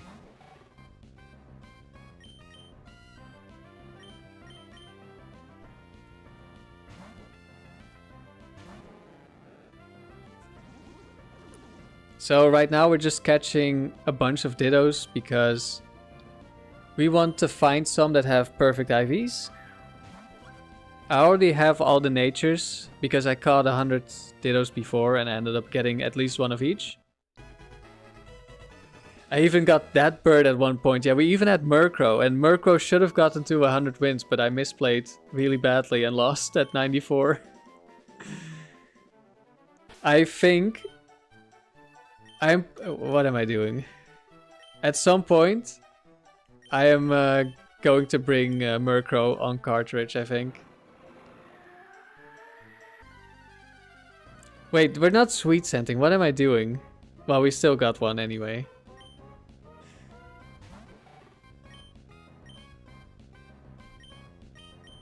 That's why I was confused about why my bag was selected. I'm not paying attention, but we don't need to pay too much attention. It's fine. Still, even with sweet scent, it's 50% for a ditto, so.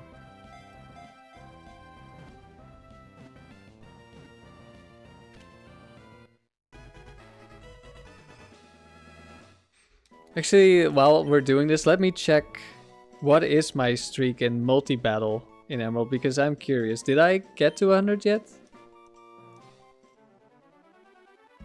Because it's gotta be close. I hope I'm in the battle tower. I haven't actually played on this file in a little bit, so I don't know. It might be in the dome. Or the... no, not the factory. Oh yeah, we were doing doubles apparently. Oh no, I only have a 77 streak, okay.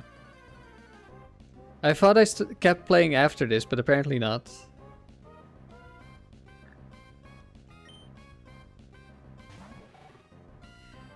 So I have 77 wins with NPC partners in multi-battle in Gen 3.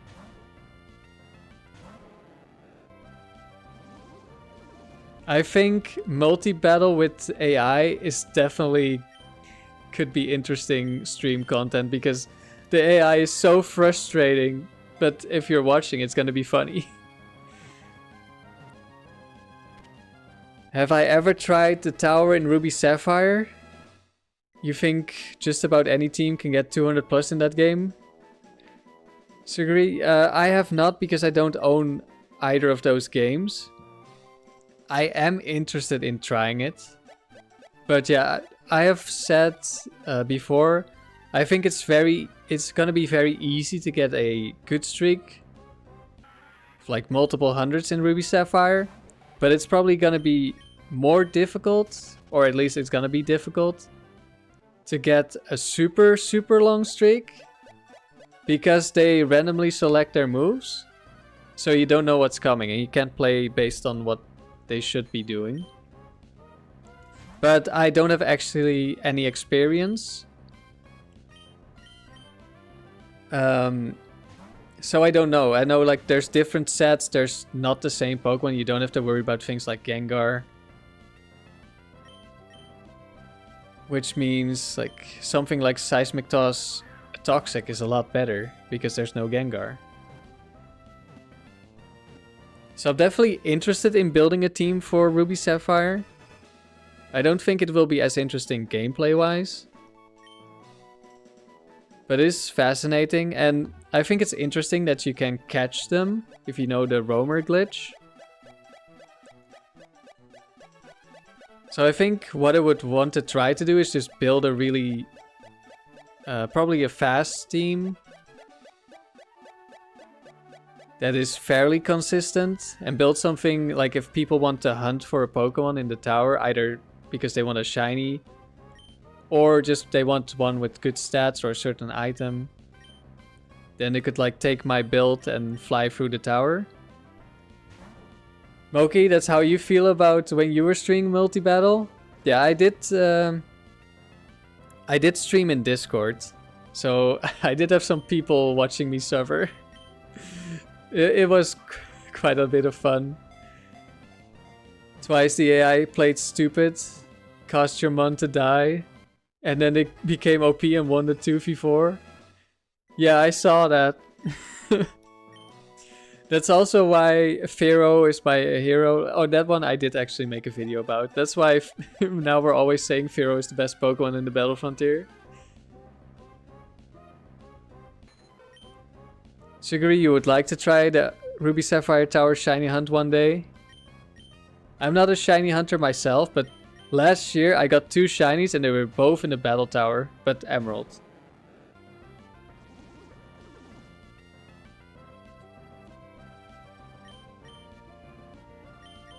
It has been a little while since I've seen a shiny. And I have encountered quite a few Pokemon, so... There's gonna have to be another one at some point. But the question is it gonna be while I'm Eevee training? Or like catching dittos? Or is it gonna be in the Frontier again? And I don't mind if it's in the Frontier. I'm not sad about not catching it or whatever. I just think it's cool to encounter one.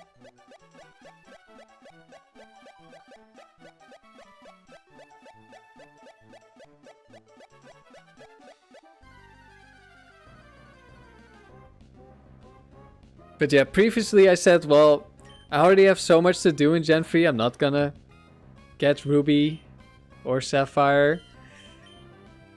But I am interested in it, so I might end up picking up a copy at some point if I find one for a reasonable price. And I think they're around 40 euros, so it's not the worst. LEJ, you saw a shiny Shelder in the tower? Oh, that's cool. I got Stantler, and then I got Blaziken. Moki, you don't know why you thought choosing Ambipom was a good idea, but the Arcanine was good? Yeah, Ambipom does not sound great.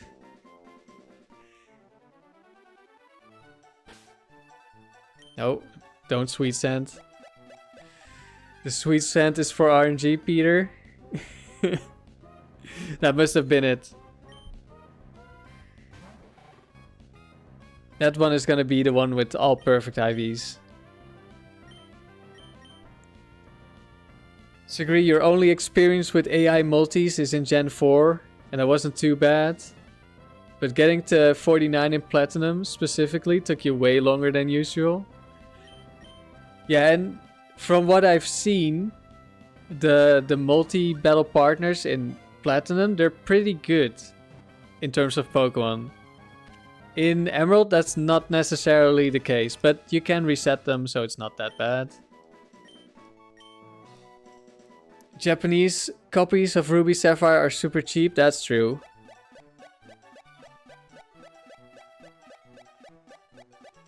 Yeah, and then I wouldn't be able to read the text, so it would be harder to battle. Yeah, I would be able to get through the game eventually. But yeah, I don't really want to do the battle tower in Japanese. Katie, you think with animations on it isn't that hard? Yeah, but what if I use Protect? Or they miss? Or whatever. Then I'm still gonna have to figure it out.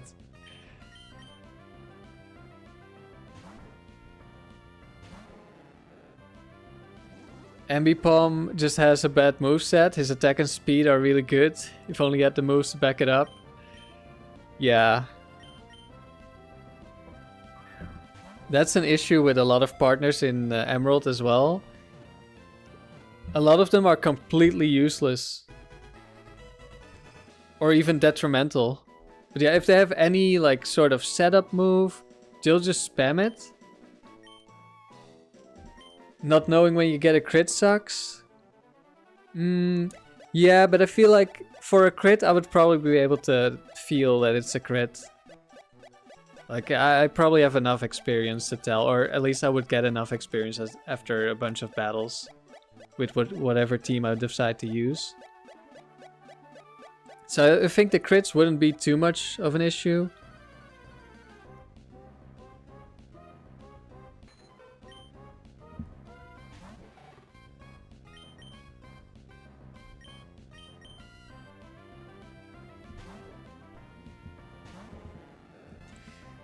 Crit also adds another line of text. That's true, Katie.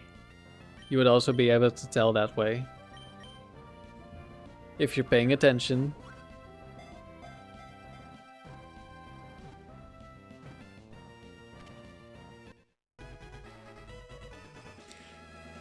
But you're a bad example because you've played so much of the game in Japanese. Yeah, you'll get used to it at some point.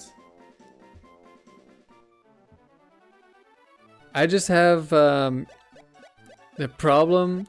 I've played untranslated Japanese games before, and I just can't like remember because it's not. It's like you have the kanji, or yeah, I think it's the kanji instead of the Latin alphabet. I just can't remember the words. I struggle a lot with that. Like if it's like, let's say, well, German is maybe a bit too easy because I'm Dutch. So, but let's say it's Spanish. Like even though I don't speak Spanish, I would be able to recognize the word relatively easy because it's the same alphabet. But with Japanese, I really struggle. And I'm sure I would get used to it eventually. But yeah, it would be a struggle for me.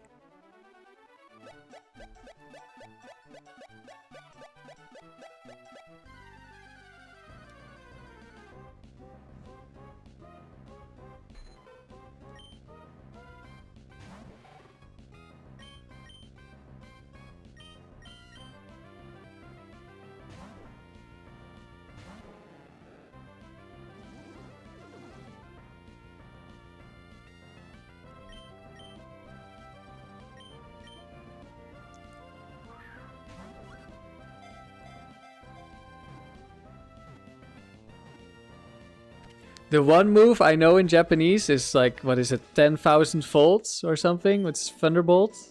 It has a number, so I know it's Thunderbolt. That's the one I know.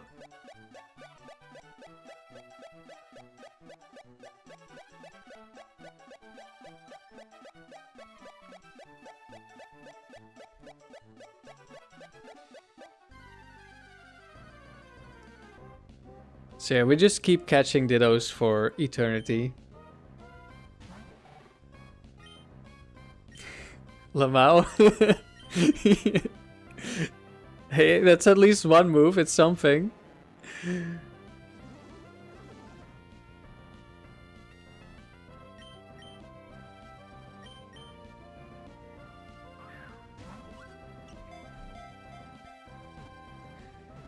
Yeah, let's have a look at my online local marketplace. There's probably a ruby being sold for 40 right now, or around that place. Let's see. Stadium 2, which I've googled or searched for a bunch. It's around 80 euros. I'll probably have to pick that up for that price at some point. Pokemon Ruby. No, not the complete ones. Those are ridiculous. Reproduction for 10 euros. No, thank you. Oh, I have to bid for that. That's not what we're looking for.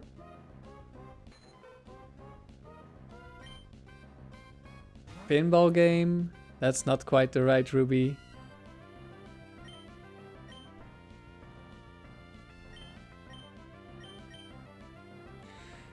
I would definitely learn Earthquake after enough time. Oh, that's pretty short and recognizable. Yeah, that looks... Oh, I forgot to switch. Okay, that's the first one of the stream. And it's because I'm looking something up on the browser. I've never caught Ditto when I forgot to switch. Okay, everyone is asking people to bid for Ruby. 67.5. Okay, that's expensive. 55. Should probably just sort by price. Pokemon box for 500 euros. Let's see by sort by price. 0 euros. And I think that's supposed to be bid. What is this? Cards? No, thank you.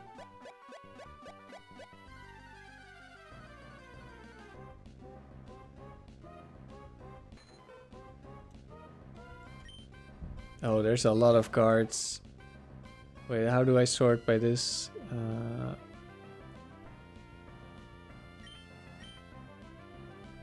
There's gotta be a way to sort by GBA. Is it under Game Boy? I guess so. Oh, my PC froze again. I think it's my browser doing this. Maybe not, I'm not sure. Okay, we unfroze. Before it was, I think, the capture card, but this time it was my browser because my whole PC froze. 15 euros. Oh, it's a replica. That makes sense. Japanese for 30 euros. No, thank you. Oh yeah, here it is. 40 euros for Ruby. Another for 45. Another for 45. Another for 50.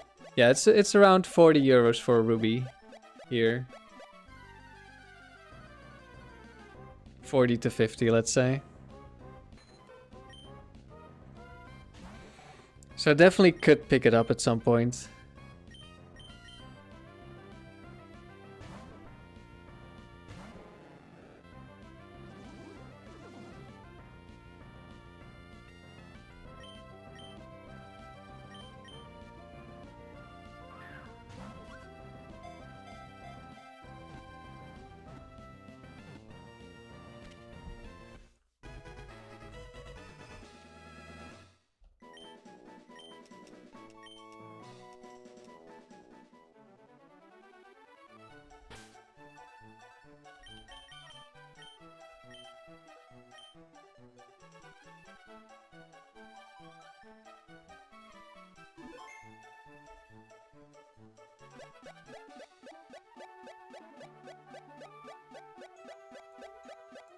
But Stadium 2 is a higher priority, I think.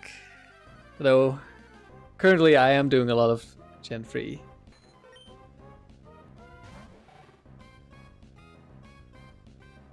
If I see it in a local store, I can ask about the battery and play dumb.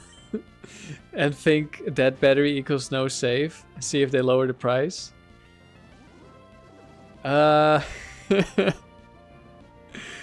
I guess that's something you can try. It is true for Gens 1 and 2.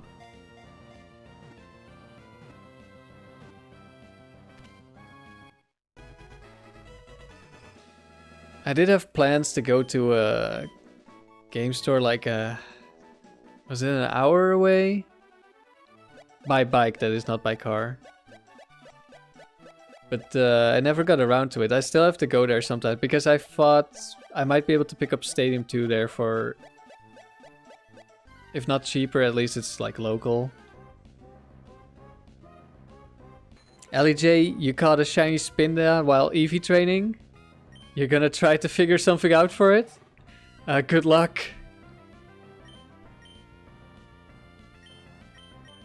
Unfortunately, Spinda does not have much going for it. Base 60 in every stat. I did have... I used one in Battle Revolution for the early game because I made like teams with low base stats. Suguri, you saw Sapphire for like 80 in a retro game store recently? No thank you.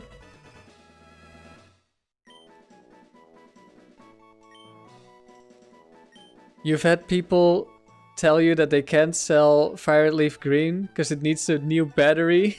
Resellers are not the same breed as Gen 3 superfans. Yeah, I guess that can happen, KT. Yeah, I'm definitely sure that Fire Red Leaf Green, there's no working battery. I'm pretty sure.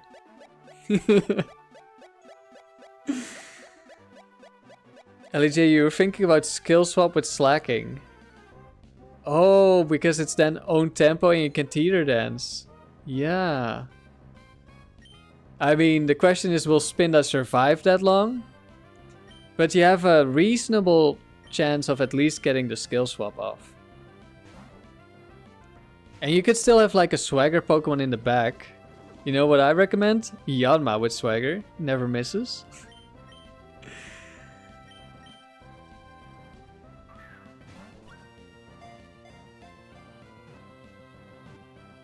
Honestly, doesn't sound too bad.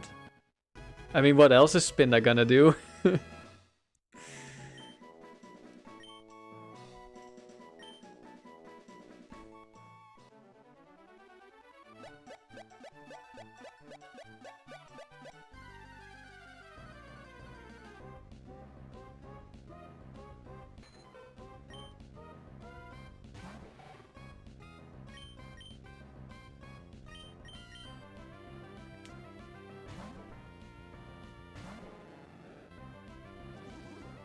Did we save yet? I don't remember. Either we just saved or I forgot after I said we should save.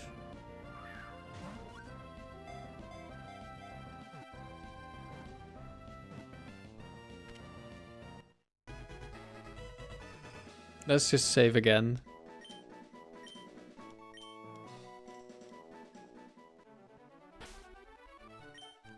Okay, it's on save, so we must have saved already. But that's fine. An extra save doesn't hurt anyone.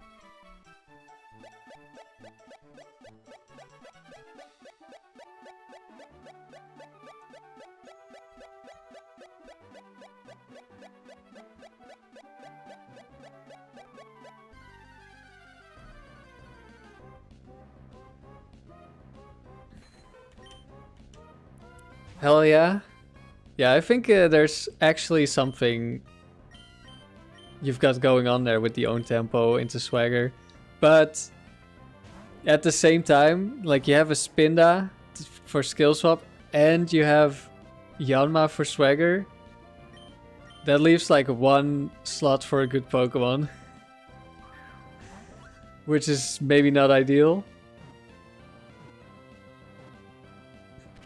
252 plus special attack. Black Glasses Spinda with Feint Attack versus 0 HP, 0 Special Defense Blissey. 38 to 45 damage, 5.8 to 6.9%. I mean, when are you gonna Feint Attack Blissey? I guess when it sets up Double Team. But you'd probably just want to return.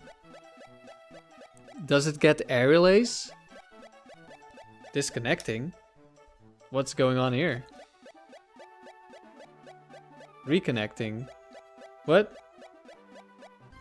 How did my OBS disconnect but I have no dropped frames? What? Did YouTube just... Did it have an issue? Okay, whatever. Exactly, it's for the double team. Oh no. If that's your best counter to double team Blissey, then I don't know what to tell you.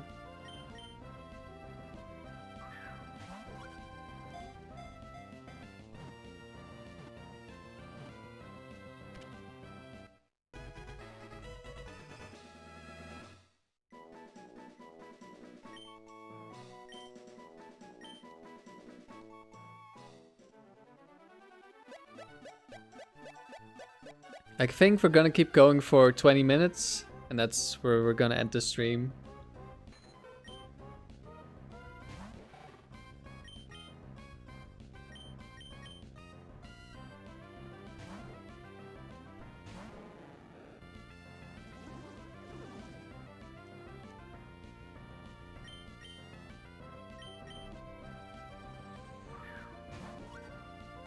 Slowbro and Slowking have to be better skill swappers with own tempo. Yeah, but they're not shiny Spinda, so are they really better?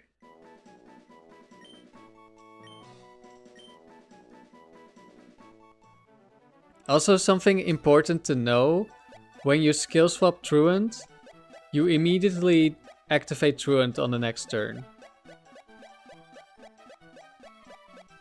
So you can't immediately swap it away and not take effect. Claydol can skill swap and you could Earthquake the turn before.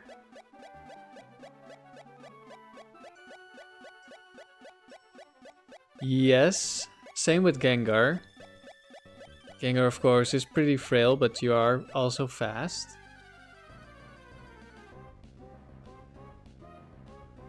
Because I've been thinking about the Dome double steam with skill swaps lacking.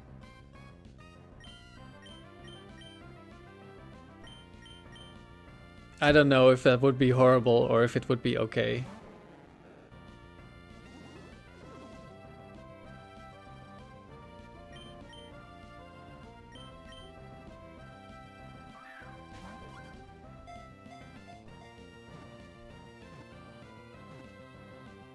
Because in Dome Doubles you only have to take out 2 Pokemon. There's no Pokemon in the back. My internet... what? Okay, my internet is being weird, I think. Maybe it's just the PC. Because I disconnected again. But it still says that I haven't dropped any frames, so I don't know what's going on.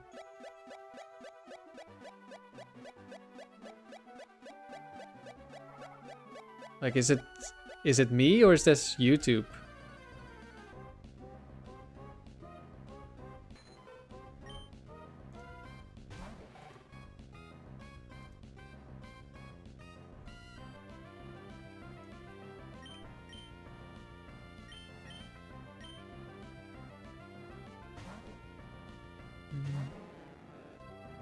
We might stop a bit earlier if OBS keeps being weird. Or, well, the connection, I guess.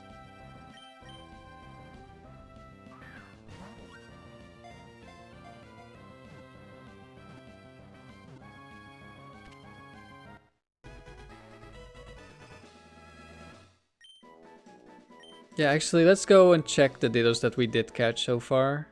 Actually, we'll wait until it says we're in box 10. Because then we got 30. Or until we hit like 15 minutes. Whichever comes first.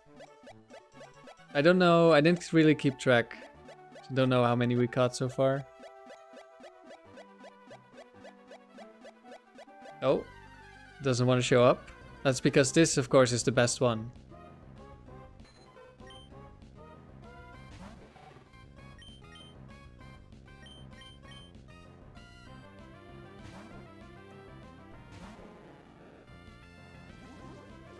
What time is it for me right now? It's 9:44 in the evening.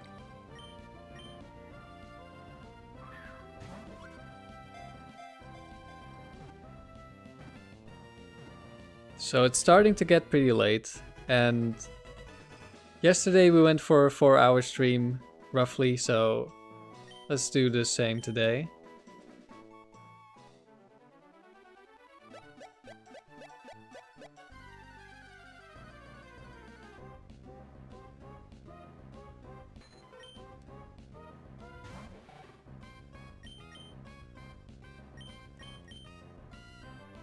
Is there a way to guarantee dittos? It's not guaranteed, but it's like roughly 95% for my encounter to be ditto. I'll show you what my setup is in a moment. You're tired of Whismers? Yeah, we only have slightly more than 5% chance of encountering Loudred, and so far we've only seen one.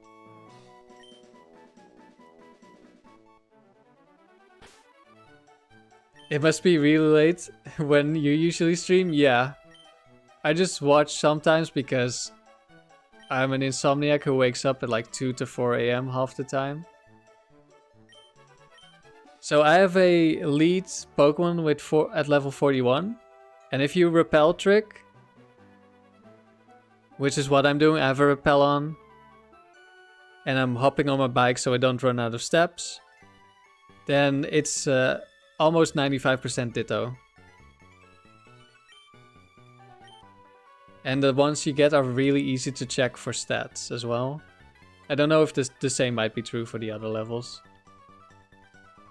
And wait, did I even activate my white flute? I don't remember. I think I didn't. Whoops. White flute and illuminate both boost encounter rate. And they stack.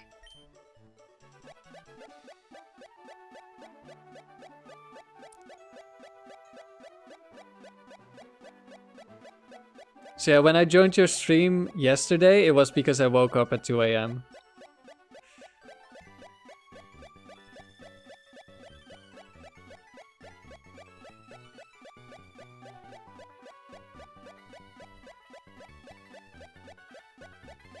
Interesting, you're gonna have to set this up. So what you can also do, you can have the Illuminate Pokemon fainted at the front of your party and it will still work. And then you can synchronize if you want.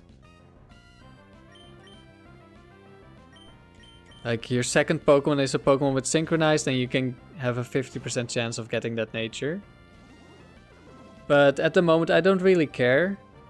I just care about the IVs. Of course it can be beneficial to have like certain natures that are more likely to be used, like adamant or whatever.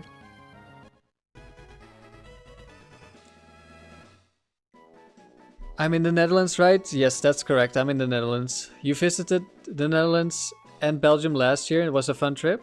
That's good to hear. Siguri, you mainly use this place to EV train? Do you also EV train on the dittos with the when they switch the EVs change? I assume so, right? But yeah, then the same setup would work.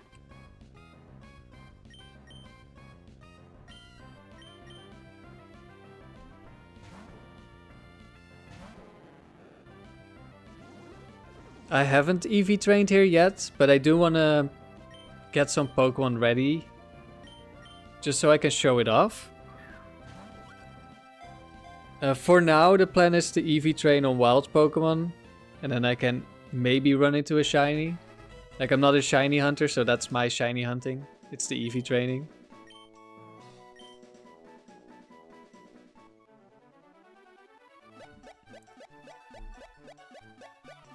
Yeah, exactly. When they change into a Pokemon, and you have the right Pokemon, they give free EVs of the stats.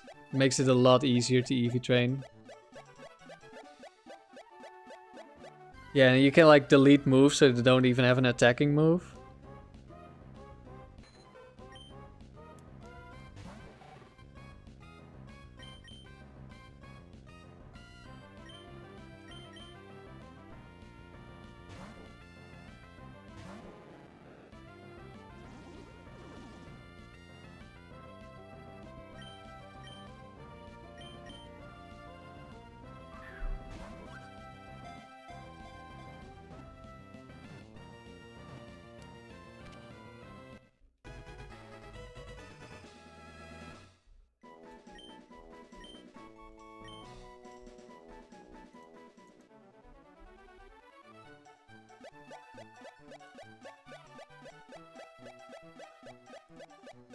Shiguri, you found 2 shiny pokes via EV training in black 2. Not a shiny hunter either? Though you've done at least 3 proper hunts before? Yeah, I think that's like a fun bonus if you're EV training. You have the chance of just running into a shiny. Amsterdam and Rotterdam were fun times. Okay, so you didn't actually see the Netherlands, you just saw the city. That's to be expected. Most tourists just go to Amsterdam and or Rotterdam or some other big city.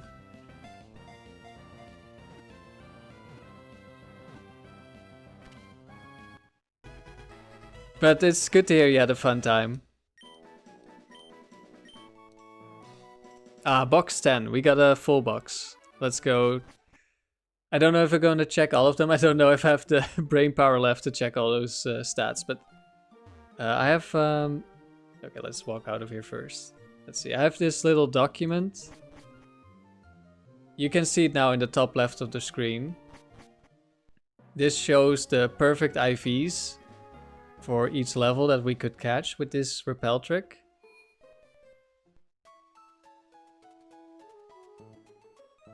So that's how I'm gonna check these Pokemon, and if they have perfect IVs, then I'm gonna name them.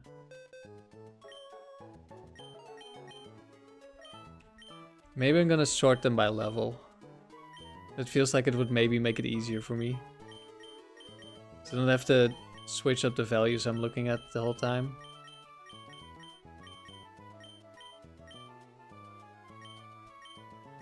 $41s.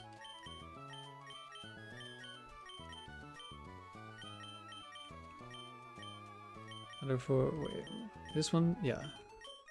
These are higher. Okay, you.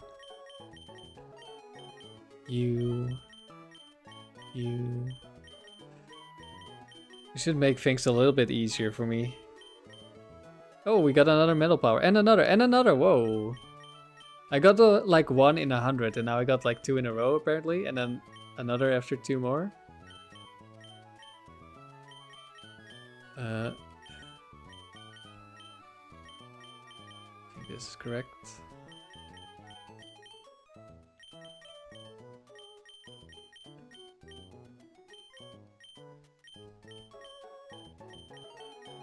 Let's put a 45 so I know it's like the end of the 41s. There's gonna be more 41s, of course.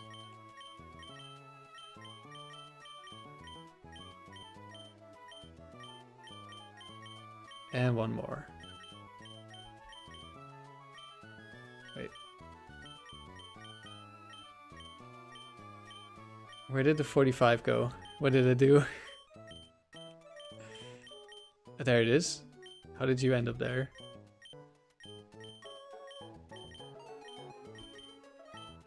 We also went to The Hague, but that's just another city. Yeah, it's all part of the same area of cities. Now let's just start with the 41s. Relaxed. Okay, so minus nature is 51, neutral nature is 57, and plus nature is 62. 51, 50. There's none of those values here. None there. Right? Let's see. This is not minus defense, okay? Nope. 61, that's close. 57. What's mild again? Something with special attack? So this could be perfect attack.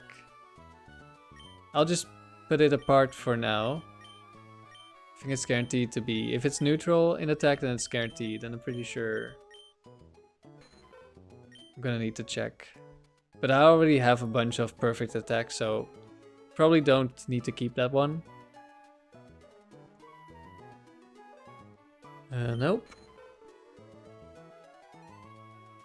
No. No. No. Nope. 52. No. 51. Bashful is neutral, so no. Plus special attack, minus defense. Yeah, I thought something like that.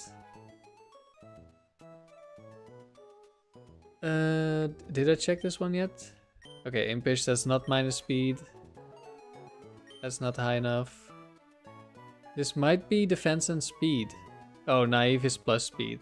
I guess it's not. But it might be. The defense might be perfect, but we already have defense as well, but keep it for now. Nope. 52. No, that's too high. 51. This one. Timid. No. No. Wrong stat. This one has perfect speed. No, wait, this is 42. Wait. Oh, and this one is 45. Oh, we already went past all of them.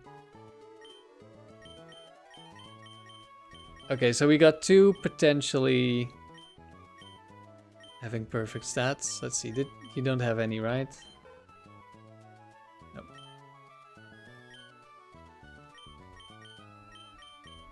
Let's do the 42s now.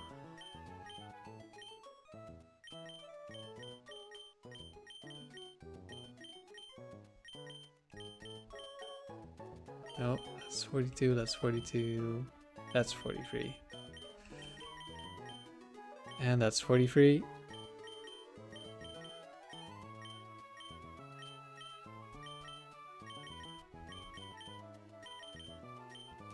I feel like there was 42 in the other box as well. Let's see. Yes, and this one also, okay.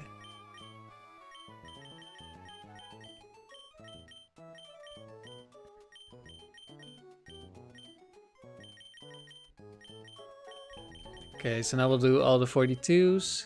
We need 52, 58, or 63. No. No. 52? No, rush is not minus attack. No. 62? No, that was 41.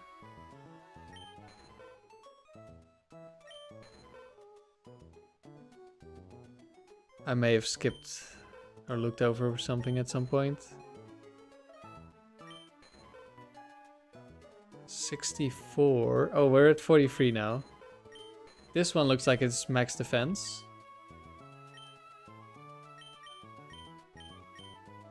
So we'll put this one here.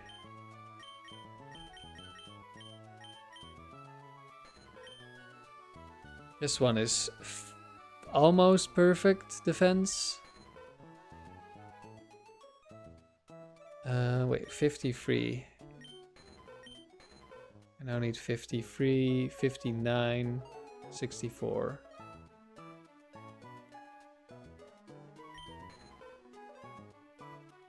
$59. Okay, this one has attack.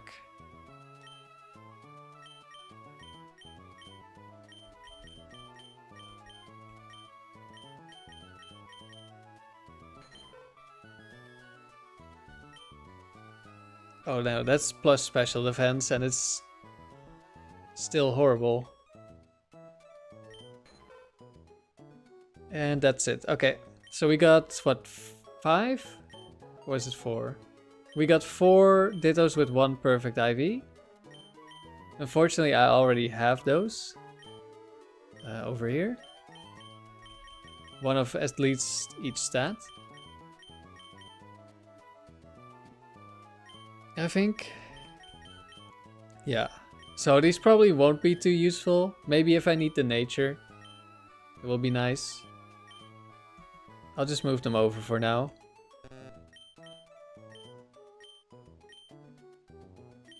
Or should I keep them there until I name them?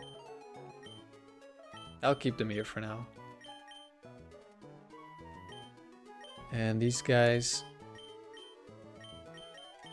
can go with the others. So I guess we didn't really make any progress with the dittos, but that's to be expected. It's, I don't know what the odds are, but it's probably not very high to get like multiple perfect stats. So far, we've got almost 150 dittos. And I've gotten one with 2 perfect IVs, and it's attack, special attack, which is not the best. Like, it's probably the least useful combination. But at least it's something, and there are gonna be Pokemon that want both, so who knows? But that's where we're gonna end the stream. Thank you everyone for watching, especially the people in the chat. Always nice to have you around. I hope everyone has a good weekend. Tomorrow I'll have a video that's Ore. The first time I played Ore, it was against KT. So if you're interested in that, that video will be out tomorrow. I'll also be in Riley's stream probably in the chat. And then on Sunday I'll probably stream again. Probably the Frontier. Maybe some more Tickler because I'm working on the video right now and I may want more footage. I also might make a dome version of the Tickler team. So maybe we'll try that out on stream. I'm not sure how much action the Tickler would see when I can just pick Tauros, Latios every battle. Guess it depends on what I'm facing, of course. But yeah, that's it for now. Thanks everyone, and have a good evening or day, I guess. Not everyone is over here.